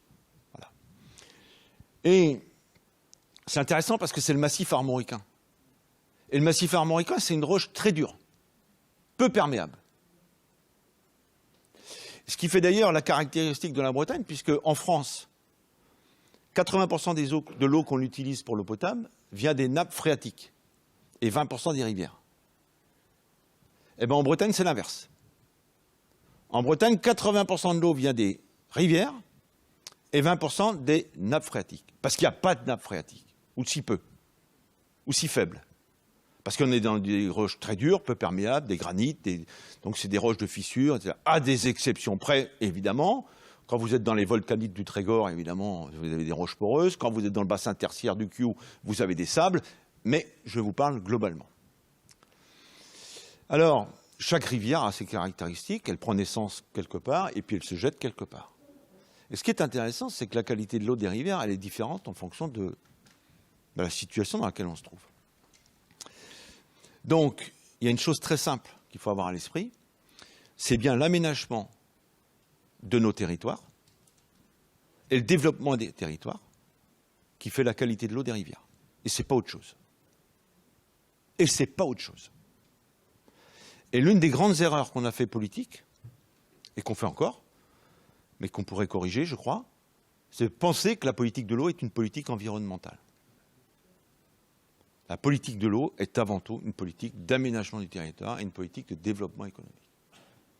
Et c'est le développement économique de nos territoires, de nos communes, de nos communautés de communes, dans les bassins versants, qui fait la qualité de l'eau des rivières et pas autre chose. Et d'ailleurs, c'est intéressant parce que la qualité des eaux du Mont-Saint-Michel n'est pas la même que la qualité des eaux de la baie de Douarnenez. Parce que les territoires ne sont pas les mêmes. Parce que les activités humaines ne sont pas les mêmes. Mais c'est intéressant. Ça veut dire qu'on ne va pas aller chercher la responsabilité en Loire-Atlantique, hein. C'est ici que ça se passe. Donc chacun connaît son bassin versant. À peu près. Mais on a oublié ce que c'était un bassin versant. Mais chacun doit connaître son bassin versant. Alors, il y a une autre chose intéressante. C'est la qualité de l'eau. Je vous parle en global, évidemment, hein, parce qu'on pourrait rentrer dans le détail, mais voilà. Vous savez qu'en Bretagne, l'état des masses d'eau est l'un des meilleurs états des masses d'eau en France. Première surprise. Non? Parce que vous pensez qu'on est les plus mauvais élèves. Eh bien, non. On est mauvais, mais on fait partie des meilleurs élèves. Alors, c'est une première surprise, parce que tout le monde dit que la Bretagne, c'est n'importe quoi, etc. Ben oui, mais ce n'est pas tout à fait le cas. Je vous parle par rapport à l'indice directive cadre européenne, parce que c'est très compliqué, mais je pourrais rentrer dans le détail, évidemment, mais j'essaye de vous faire les grandes masses. Alors, ce qui est intéressant, au-delà de ce constat, c'est qu'on a à peu près 30 à 35% de conformité. Ce qui veut dire qu'on a 65 à 70% de non-conformité des masses d'eau. D'accord? Mais encore une fois, je ne vais pas redire ce que je dis, j'essaie de bien me faire comprendre. Et ce qui est intéressant, c'est quand vous regardez la carte bretonne. Et la carte bretonne vous dit qu'en Finistère, on a 70% des masses d'eau conformes, et qu'en Ille-et-Vilaine, on a 3% des masses d'eau conformes. Alors là, vous vous dites, là, c'est quand même bizarre ce truc-là. Eh bien oui. Et vous savez pourquoi? Parce qu'il pleut 2 fois plus dans le Finistère qu'en Ille-et-Vilaine. Et que plus il pleut, plus vous avez d'eau dans la rivière. Et plus vous avez d'eau dans la rivière, plus vous avez de capacité épuratoire et de dilution. Et aujourd'hui, quand je compare au Pays de la Loire, par exemple, région Pays de la Loire, eux, ils sont à 11% de conformité des masses d'eau. Ceci dit, on n'entend jamais parler des Pays de la Loire sur la qualité de l'eau. Hein. Vous l'avez remarqué? Jamais. 11% de conformité. En Loire-Atlantique, 2% de conformité des masses d'eau. En Vendée, 1% de conformité des masses d'eau. Tout simplement parce qu'il n'y a pas d'eau. Plus vous descendez, moins il y a d'eau. Et un jour, le stade ultime, c'est quand il n'y a plus d'eau dans la rivière, on ne fait plus d'analyse. Hein, donc là, il n'y a même plus de conformité. Donc il y a un lien direct entre débit et qualité. Et ça, c'est quelque chose qu'il faut avoir à l'esprit. Et plus il pleut, mieux c'est. Alors, venons-en à la Bretagne. Alors, non, juste une anecdote quand même. L'autre jour, il y avait une réunion avec le ministre qui nous demandait comment on avait passé la sécheresse. Il demandait aux différentes personnes qui étaient là. Donc évidemment, chacun a dit l'urgence, ce qui s'est passé. Et il y a un président de comité de bassin qui, sous le ton d'un humour très noir, a dit « Moi, j'ai pas de problème dans le Rhône. J'ai pas de problème dans le Rhône. Pas le problème de débit, dans le Rhône. Les glaciers fondent. » Non mais vous vous rendez compte, nous, c'est qu'on en est arrivé. Hein. Non mais c'est de l'humour noir, mais c'est quand même la situation. Donc là, aujourd'hui, les gens disent ouais. Donc l'eau, c'est la santé publique, notre santé à tous. C'est notre environnement, évidemment, c'est la biodiversité. C'est notre bien commun. Mais c'est aussi l'énergie. Vous savez que 80% de l'énergie produite en France aujourd'hui a besoin d'eau. C'est l'agriculture, ce que vous avez dit tout à l'heure, sur le cheptel, voilà. C'est l'industrie agroalimentaire. Bref, tous les domaines d'activité ont besoin d'eau. Donc le droit à l'eau, l'accès à l'eau, ce qui paraissait incroyable. Moi, quand on parlait de ces trucs-là, quand j'étais petit, je me souviens, moi, ce que j'avais comme image, c'était l'Afrique. C'était les sécheresses. C'est ce qu'on avait, ce qu'on voyait. Maintenant, c'est en métropole. C'est en métropole. Et donc, l'accès à l'eau, c'est le droit au développement. C'est le droit à la vie, finalement.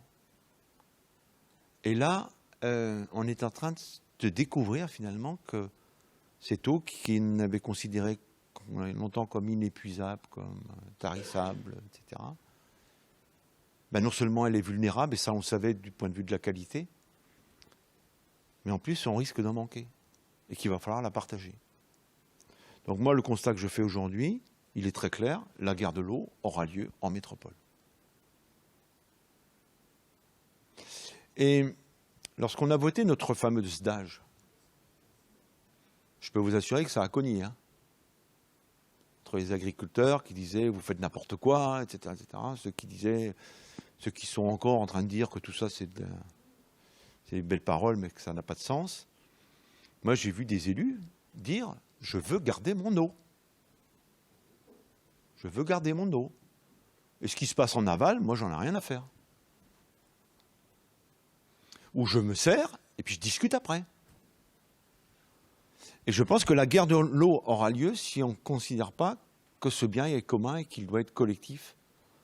Et surtout au cœur de toutes nos politiques, de toutes nos ambitions. Il faut que l'eau, qui est le moteur de nos territoires, soit le commun essentiel pour arriver finalement à une bonne gestion. Alors j'aurais pu vous parler des mytiliculteurs avec les huîtres, les moules, pardon, dont la production ou dont la croissance est fortement perturbée par l'absence d'eau saumâtre. J'aurais pu vous dire qu'en Vendée, on est en train de remettre en cause l'ostréiculture parce qu'il n'y a plus d'eau saumâtre pour élever les huîtres. Enfin, je pourrais vous prendre un tas d'exemples qui vont nous montrer que les dérèglements sont devant nous. Et que, évidemment, plus on aura de canicules, plus on aura de sécheresse, moins on aura de réalimentation, plus ça sera fragile. Alors en Bretagne, on nous dit, et c'est pour certains une bonne nouvelle, moi je le prends comme ça, qu'on aura autant d'eau sur l'année. Dans les prévisions météo, autant d'eau sur l'année. Par contre, on aura des cycles de pluviométrie qui vont être complètement perturbés. Et on aura vraisemblablement plus de sécheresse et plus d'inondations. D'ailleurs, c'est ce qu'on vit, hein. C'est ce qu'on vit, hein.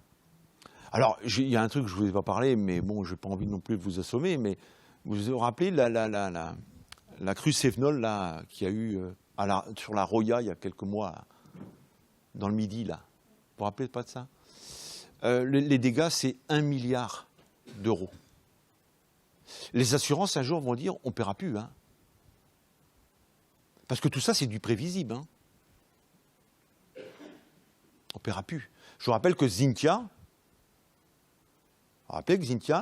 c'était 600 millions d'euros. Hein. La Roya, un épisode, 1 milliard d'euros. Donc tout ça commence à inquiéter les pouvoirs publics et on se dit, il faut faire quelque chose. Alors, la Bretagne. Et après, je terminerai et puis je vous laisserai me poser des questions parce que j'ai sans doute oublié plein de choses. La Bretagne, moi je vais vous dire, on est face à un défi qui est considérable. Aujourd'hui, on est 3 400 000 habitants. Retenez ce chiffre-là, 3 400 000 habitants, et on a besoin de 240 millions de mètres cubes d'eau. 240 millions de mètres cubes d'eau, potable. Je ne vous parle pas de l'eau privée parce que c'est la même d'ailleurs. Hein. C'est la même, eau potable et eau privée, c'est la même eau, c'est la même goutte, hein, mais on fait la différence, mais on ne sait même pas l'apprécier. Et ça, c'est grave aussi. C'est-à-dire que tous les captages privés, personne ne sait comment ça fonctionne. Ou on a peu d'informations. Très peu d'informations. Ou quand on en a, c'est pour nous dire qu'on le ferme parce qu'il n'y a plus d'eau dans le puits. Ou comme les pépiniéristes du Nord Finistère, par exemple, quand on a le biseau salé qui est rentré dans la nappe. C'est-à-dire qu'on a tellement tiré fort sur la nappe qu'on a aspiré l'eau de mer. Ça, c'est un phénomène qui arrive en Bretagne aujourd'hui, sur tout le littoral. Donc, cette production d'eau privée, on a du mal à l'apercevoir. Mais je reste sur mes 240 millions de mètres cubes. Alors, tout le monde dit, la Bretagne va devenir un Eldorado. Un Eldorado climatique. Ce qui va faire tellement chaud en dessous que les premières migrations climatiques arrivent. Alors, quand on dit ça, les gens se disent, qu'est-ce qu'ils nous racontent? Regardez le prix de l'immobilier en Bretagne. Alors, on dit, la Bretagne, il va faire bon, il fera un peu plus chaud, il pleuvra, ça sera vivable, donc le prix du foncier va augmenter et l'attractivité va augmenter. Ça va tellement augmenter qu'on nous annonce la Bretagne à 4 millions d'habitants en 2050. Alors 4 millions en 2050, ou 2060, c'est pas grave, regardez les scénarios INSEE. Il faut regarder les scénarios INSEE. C'est d'ailleurs ce qui se passe, hein. On gagne une population importante.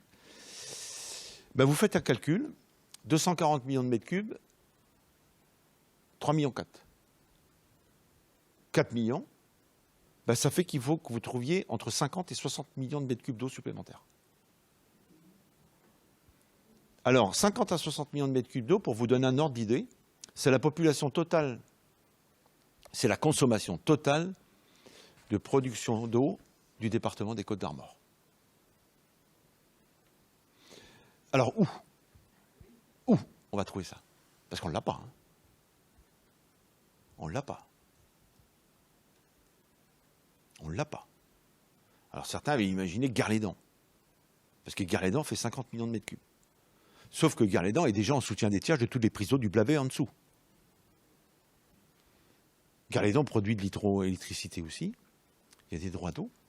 Donc aujourd'hui, il y a très peu de marge de manœuvre. Alors il y a d'autres barrages. Barrage d'Arzal, par exemple, que vous connaissez sur la Vilaine. Mais vous savez que le débit de la Vilaine à l'étiage aujourd'hui, le débit de la Vilaine à l'étiage à Arzal, ça correspond au débit du rejet des stations d'épuration de Rennes Métropole et de Redon. Donc il n'y a plus aucune marge de manœuvre. Donc ça va poser la question, c'est est-ce qu'on a la capacité d'accueillir une telle population? Et je ne vous parle pas des activités économiques. Hein. Parce que tout à l'heure, vous parliez de Bridor, là, par exemple. Pourquoi il y a ce débat? Parce que la dernière question qu'on s'est posée pour installer Bridor, c'est la question environnementale. C'est toujours pareil, d'ailleurs. L'environnement, c'est toujours la dernière roue de la charrette. C'est la dernière question qu'on pose quand on fait du développement économique, etc. C'est la dernière question qu'on se pose. Alors que c'est la première question qu'il faudra avoir à l'esprit. Peut-on le faire? C'est aussi l'une des causes de l'échec de la politique publique de l'eau. Puisqu'on considère qu'on va tout régler avec de la technique, etc. Non! Eh bien, les Côtes-Armoricains, parce que l'eau, elle ne vient pas de Liffré. Ils n'ont plus d'eau à Liffré. Ils n'ont plus d'eau en Ille-et-Vilaine. Ça pose d'ailleurs un problème parce que c'est le département qui se développe le plus. Je ne sais pas si vous avez vu, mais le PLUI de Rennes, plan local d'urbanisme intercommunal, a prévu la création de 65 000 logements supplémentaires à Rennes. Il n'y a pas d'eau. C'est fantastique, hein? Alors, il n'y a pas d'eau, mais peut-être pire encore, il n'y a plus de capacité épuratoire. Parce que ces habitations, il faut les... Alors, ça pose la question du développement de la Bretagne, et évidemment de l'économie de la Bretagne. Alors, pourquoi on a été les premiers touchés? Parce qu'on est le massif armoricain. Pourquoi? On a triché. On a triché. Une simple illustration. Il y a une loi de 1976 qui écrit bien les choses sur les installations classées agricoles, qui est vraiment très bien faite. Hein. Très bien faite. Et la loi dit, en production porcine, vous ne mettrez pas plus de 40 porcs hectares. L'équivalent de lisier, 40 porcs hectares. Ah, les Bretons, ils ont été plus fins que tout le monde. Ils ont fait 40 places de porcs hectares. Ce qui se traduit par 100 porcs hectares. On a confondu place et unité. Donc on a triché. Donc à un moment donné, on s'est réveillé dans les années 70-80 avec une capacité épuratoire des sols bretons qui était incapable d'absorber les lisiers et les fumiers qu'on produisait. Tout simplement.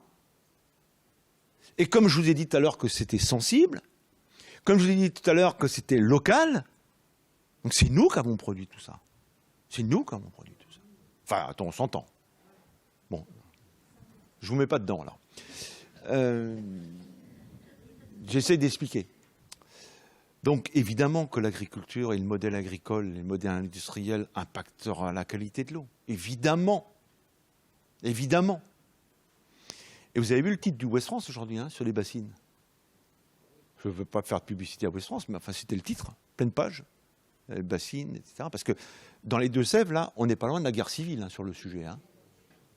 Donc aujourd'hui, ça commence à faire peur, tout ça. Donc, voilà ce que je voulais vous dire. Donc c'est bien le collectif, c'est ça que je voudrais surtout passer comme message ce soir. C'est bien de la responsabilité des Bretons et des Bretonnes. C'est bien de la responsabilité de nos pouvoirs publics, de nos collectivités, de nos organisations. Et c'est bien nous qui faisons la qualité de l'eau en Bretagne. C'est personne d'autre. C'est nous collectivement. Et il n'y a pas de petits gestes, il n'y a pas de petites actions. Alors je suis trop long. Je voudrais faire quelques propositions. D'ailleurs, le ministre nous a demandé de faire des propositions, j'en ai fait une seule. Et je vais vous la dire. Aujourd'hui, tout est fait en France. Tout est fait en France pour encourager la dégradation de la qualité des eaux et de l'environnement.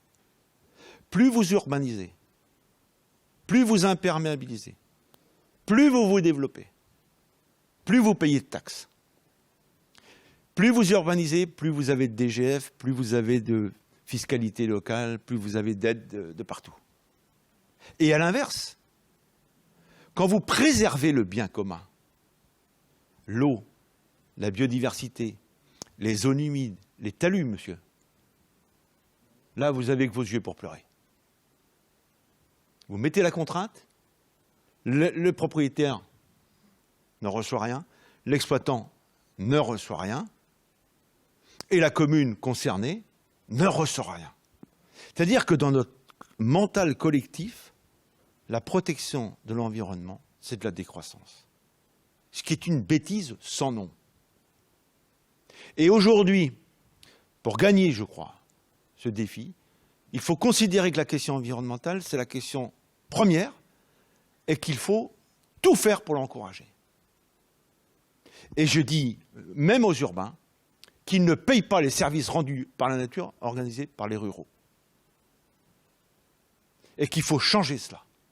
Et il faut redonner de la fierté aux propriétaires, aux exploitants agricoles pour faire autrement et pour préserver notre bien commun. Préserver l'eau, la biodiversité, l'air, les sols, c'est essentiel. Parce qu'on dit les bassines. Mais attendez, il faut qu'on garde notre eau. Mais la meilleure façon de garder notre eau, c'est de la garder dans nos sols. Dans nos sols. Avec les zones humides, etc. Vous savez qu'on a voté le SDAGE. Je vais terminer quand même par ça. On a voté le SDAGE, ça a cogné, je peux vous assurer. Il a été voté à 72%. C'était l'un des... Ça a discuté chez nous, parce qu'il y a des SDAGE qui ont été votés à 100%, je ne sais pas comment ils ont fait. Mais chez nous, ça a été chaud. Et ceux qui n'ont pas voté pour, évidemment, ce sont les agriculteurs et les industriels. Parce qu'ils considèrent que tout ça, c'est... voilà. Mais on a tenu bon. Et il y a eu un recours qui a été déposé au tribunal administratif d'Orléans par toutes les organisations syndicales FNSEA du bassin. Donc les 36 départements.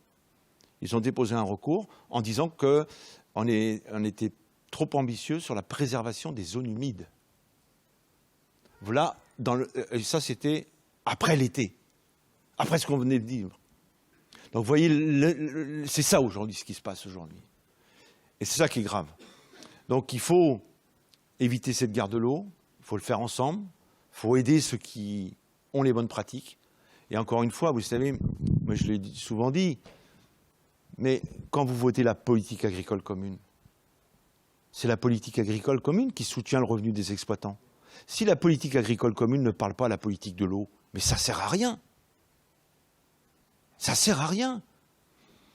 Renaud l'a dit tout à l'heure, il a parlé de la méthanisation. Vous savez qu'aujourd'hui, et il faut se méfier de ça aussi, parce que des fois il y a des effets pervers. Fabriquer du méthane, pourquoi pas, moi je ne suis pas contre. Mais aujourd'hui, vous savez ce qui se passe du côté de Rennes là-bas? Comme les agriculteurs ils se font emmerder avec leurs élevages, ils disent oh l'élevage bovin ça ne rapporte pas, on arrête ça, on arrête les vaches. On arrête les vaches. Tac, on ferme les élevages. Et puis on fait du maïs. On fait du maïs et on fait du méthane. Eh bien, l'hectare de maïs pour l'élevage, c'est 1500 € l'hectare. L'hectare du maïs pour le méthane, c'est 4000 € l'hectare. Et le maïs, c'est gasoil, ammonitrate et pesticides, la totale pour la qualité de l'eau. Tout ceci en disant, j'ai fabriqué du gaz vert. Alors c'est intéressant ce truc-là, parce que vous voyez, on part d'une question énergétique et on arrive sur la question de l'eau. Ben oui, parce qu'on aurait dû poser la question énergétique et de l'eau en même temps. Et c'est ça l'une des problématiques de la politique de l'eau en France, c'est qu'elle est pas mal faite, mais par la personne. Je vous remercie.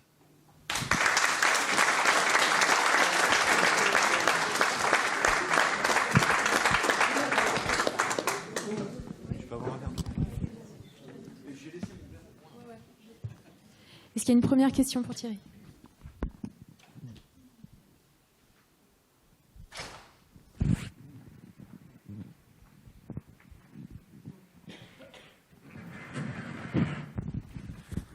Bien, Thierry Burlot nous a fait un exposé remarquable. Enfin, moi, en tant qu'associatif, je dis remarquable parce qu'il nous rappelle d'où on vient et il nous indique où on va.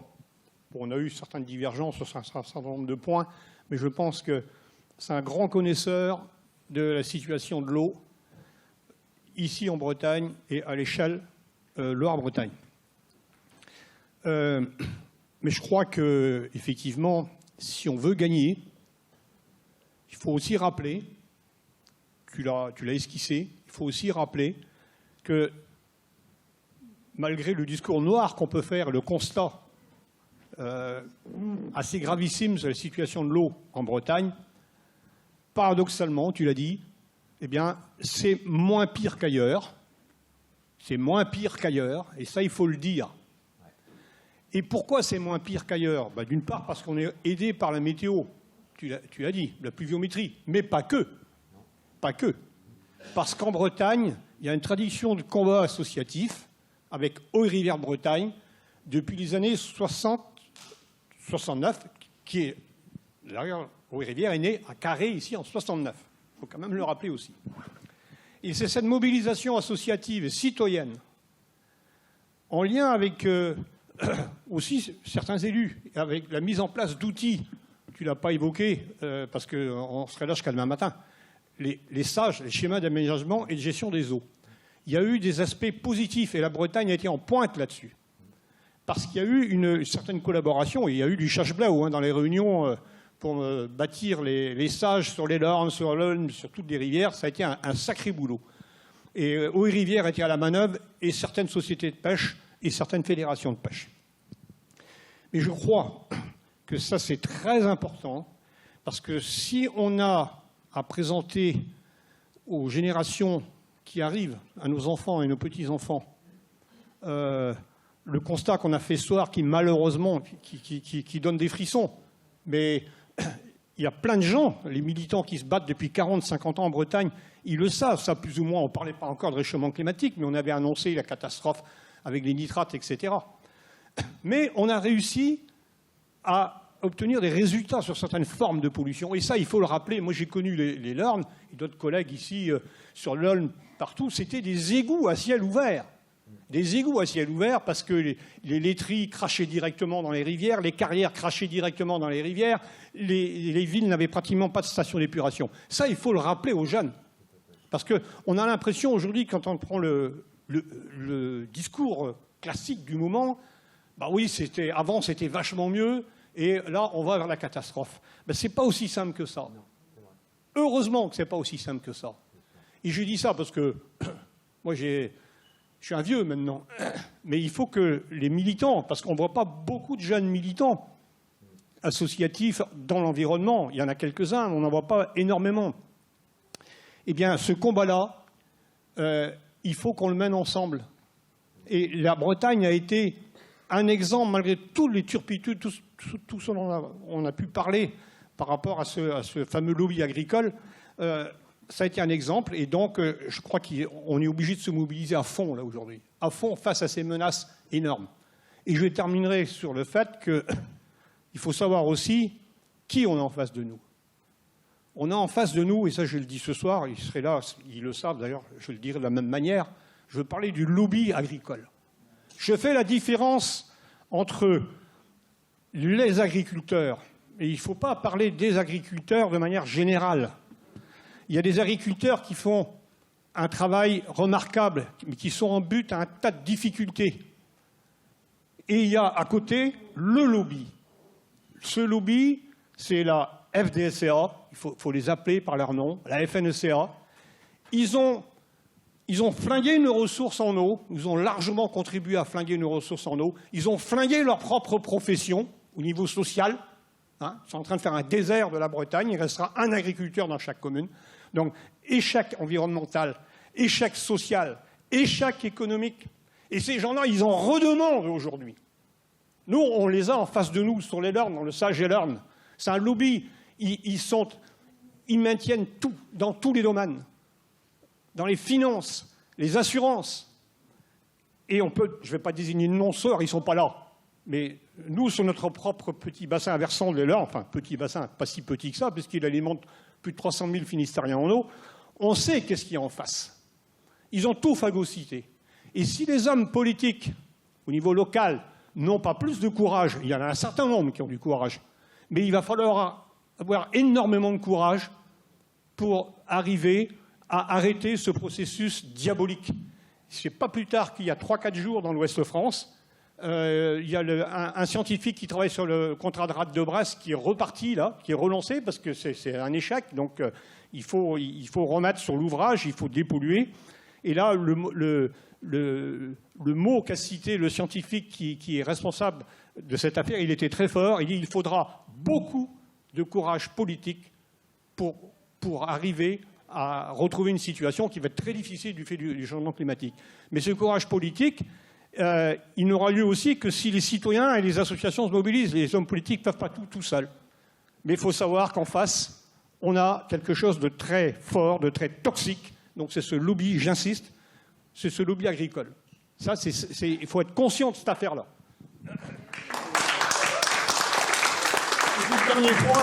Dernier point. Et là, les hommes politiques, là, oui, les femmes, oui, on est d'accord. Mais il y a un point où là, ils sont responsables. Le personnel politique qui est complètement responsable, quand même si ce n'est pas simple, c'est l'artificialisation du territoire.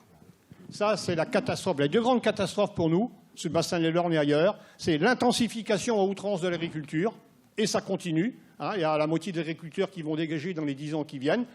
Par qui ils vont être remplacés? Par des paysans, des industriels de plus en plus gros? Ou est-ce qu'on va laisser la place à plus d'agriculteurs pour une agriculture saine par rapport à tout ce que tu as dit, les sols, l'air, etc. Et on a le deuxième point, c'est la Bretagne est le territoire qui s'artificialise le plus. On est en deuxième position. On était en troisième il n'y a pas très longtemps. Maintenant, on a la médaille d'or. Bientôt, la médaille d'argent. Bientôt, on va battre la région Île-de-France. Il faut quand même le faire. Alors, avec en plus ce qu'on nous promet, avec le réchauffement climatique et 4 millions d'habitants, ça ne va pas être triste. Donc ça, c'est les deux gros points. Et c'est comme ça que nous, au niveau de terrain, on sent les problématiques pour l'avenir. Et donc, il y a un sacré boulot. On a un sacré boulot à faire.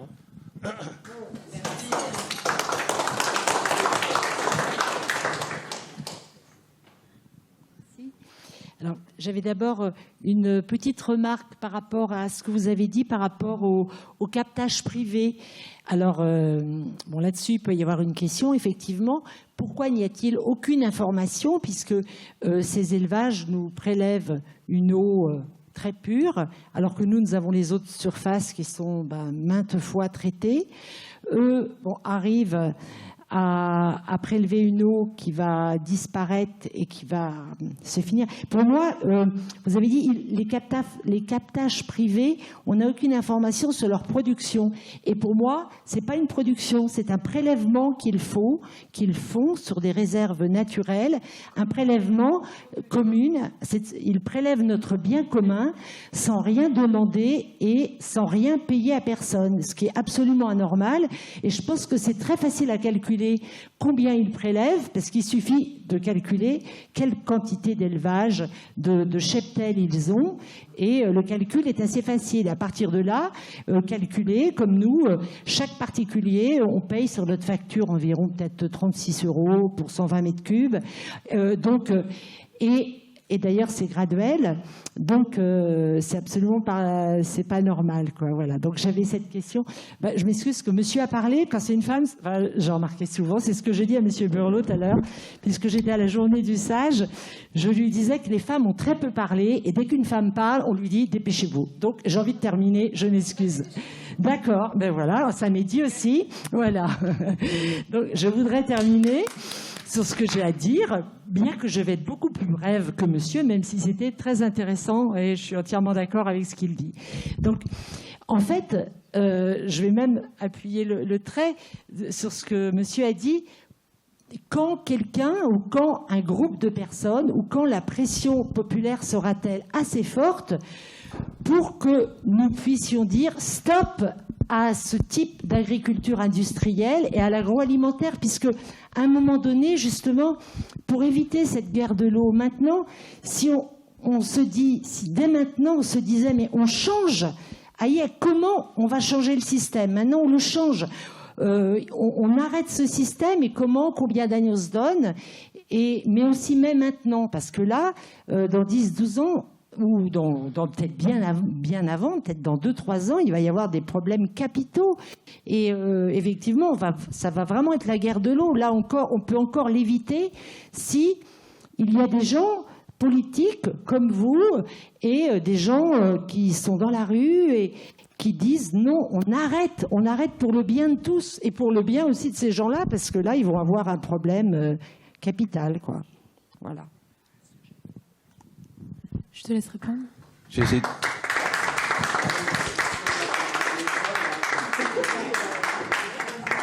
Je vais essayer de répondre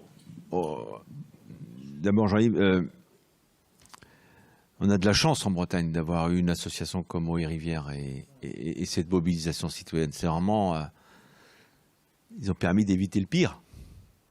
Et moi, je veux leur rendre hommage. Je ne l'ai peut-être pas bien fait tout à l'heure, mais franchement, chapeau. Et chapeau parce que c'est parfois un peu désespérant quand même de militer quand on voit ce qui se passe. C'est que... Mais vous avez vu, hein, vous vous rendez compte qu'aujourd'hui, on est en train d'imaginer un projet de canon à neige avec une retenue collinaire à la Clusaz. Enfin, vous vous rendez compte après ce qu'on a vécu? Heureusement que le tribunal administratif vient de donner raison aux opposants en annulant l'arrêté du préfet. Mais le préfet avait donné son arrêté, avec l'accord de toutes les collectivités d'ailleurs. Donc c'est pour vous dire qu'on marche un peu sur la tête quand même, quoi. Donc les tribunaux ont choisi leur camp. Moi je le dis, je pense sincèrement que les juridictions savent l'urgence et ils n'hésiteront pas à casser les projets. Mais si, c'est dramatique.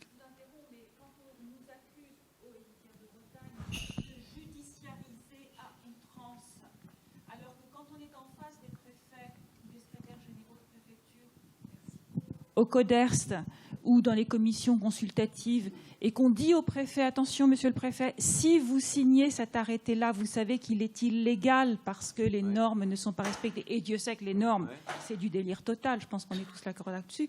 Et que le préfet, on nous dit, ben oui, c'est comme ça. Vous n'avez qu'à nous attaquer en justice. C'est absolument une perversion je sais bien, du madame. système. Mais c'est usant parce que nous faisons le boulot, nous les associatifs. Mais je sais bien, madame, mais je ne suis pas là pour justifier. Je ne peux pas, moi, justifier l'attitude de l'État dans certains dossiers.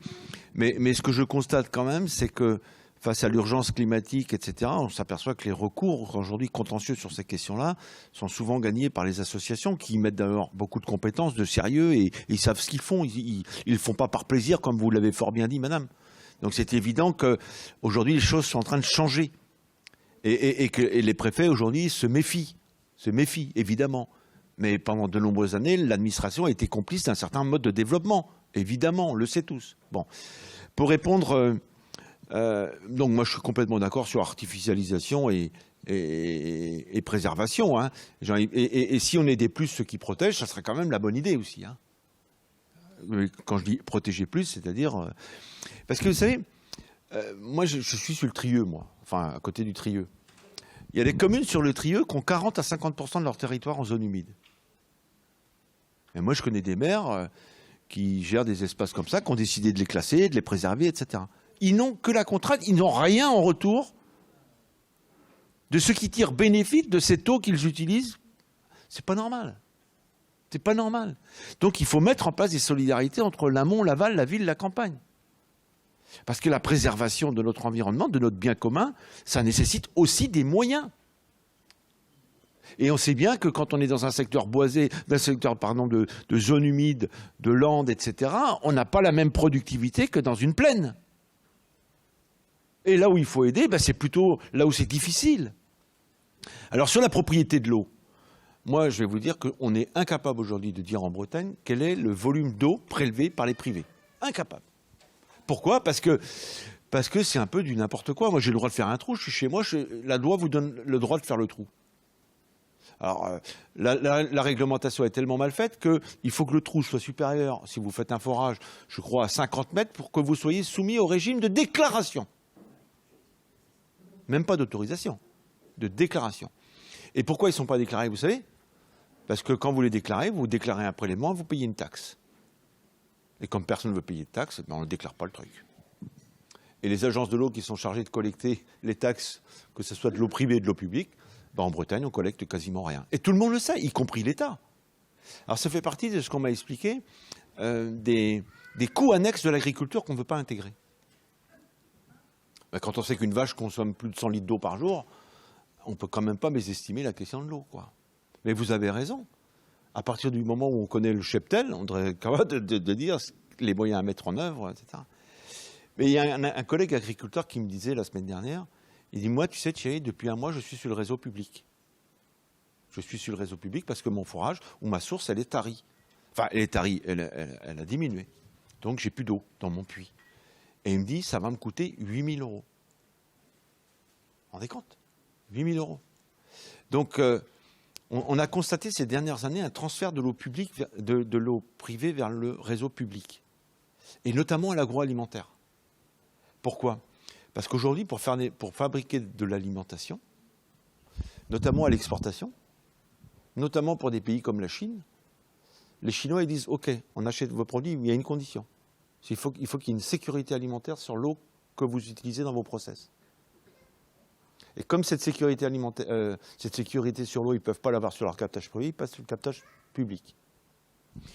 Et c'est ce qui me fait dire qu'on va avoir une grosse tension sur la ressource et qu'il va falloir se dire, mais qu'est-ce qui est prioritaire? Qu'est-ce qui est prioritaire? Et c'est là que c'est intéressant. Et moi, j'invite évidemment, comme Jean-Yves l'a dit, à ce que tous les territoires, et je veux féliciter d'ailleurs tous les élus, qui sont engagés dans les bassins versants et dans les sages, parce que c'est pas partie facile. Hein. C'est pas partie facile. Hein. Et là aussi, on a des combattants, si je puis dire, hein, parce qu'il faut arbitrer et parfois avec des conditions qui sont pas ça. Alors, pour revenir à votre question, sur votre sol, vous faites ce que vous voulez. C'est terrible, mais c'est comme ça. C'est terrible. Vous pouvez même créer un forage, assécher celui du voisin, vous êtes dans votre droit. Ah mais si, mais je vous assure, il y a eu des conflits d'usage, donc c'est pas possible ça non plus. Mais en tout cas, moi ce que je souhaite, parce que il faut qu'on reprenne du sens commun, il faut qu'on redécouvre la ressource en eau. Et là, le travail d'éducation à l'environnement, il est formidable. Il faut qu'on fasse le lien entre eau et biodiversité. Il faut qu'on priorise les solutions fondées sur la nature. La nature, elle fait bien les choses, naturellement. Donc redonne-nous à la nature toute sa place. Ensuite, il faudra économiser l'eau.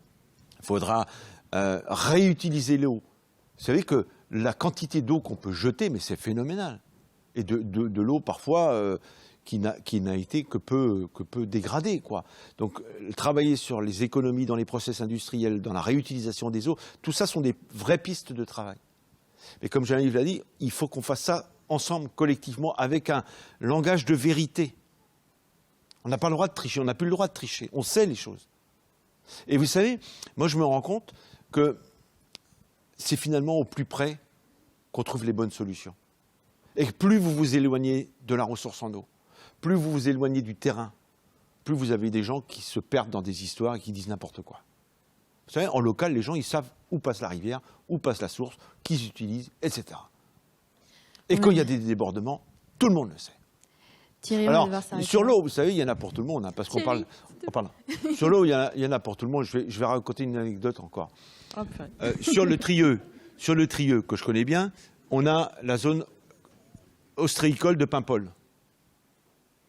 3 années sur 4, on a été obligé d'arrêter la commercialisation des huîtres à Noël, à Paimpol. Vous imaginez le drame pour les ostréiculteurs. Et Chéri-Chacoli dans les eaux. On a regardé 180 débordements de stations d'épuration et de postes de relèvement sur le Trieux.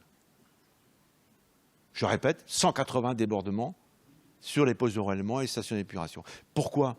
Parce que quand il pleut, ça part en surverse.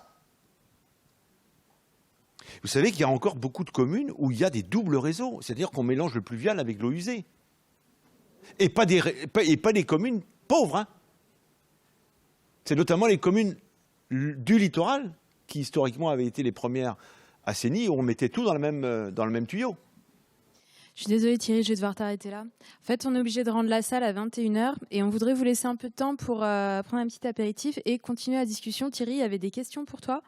Donc, non, mais pendant l'apéritif, vous pouvez continuer à discuter et poser des questions. Merci en tout cas. Merci beaucoup. Merci à tous.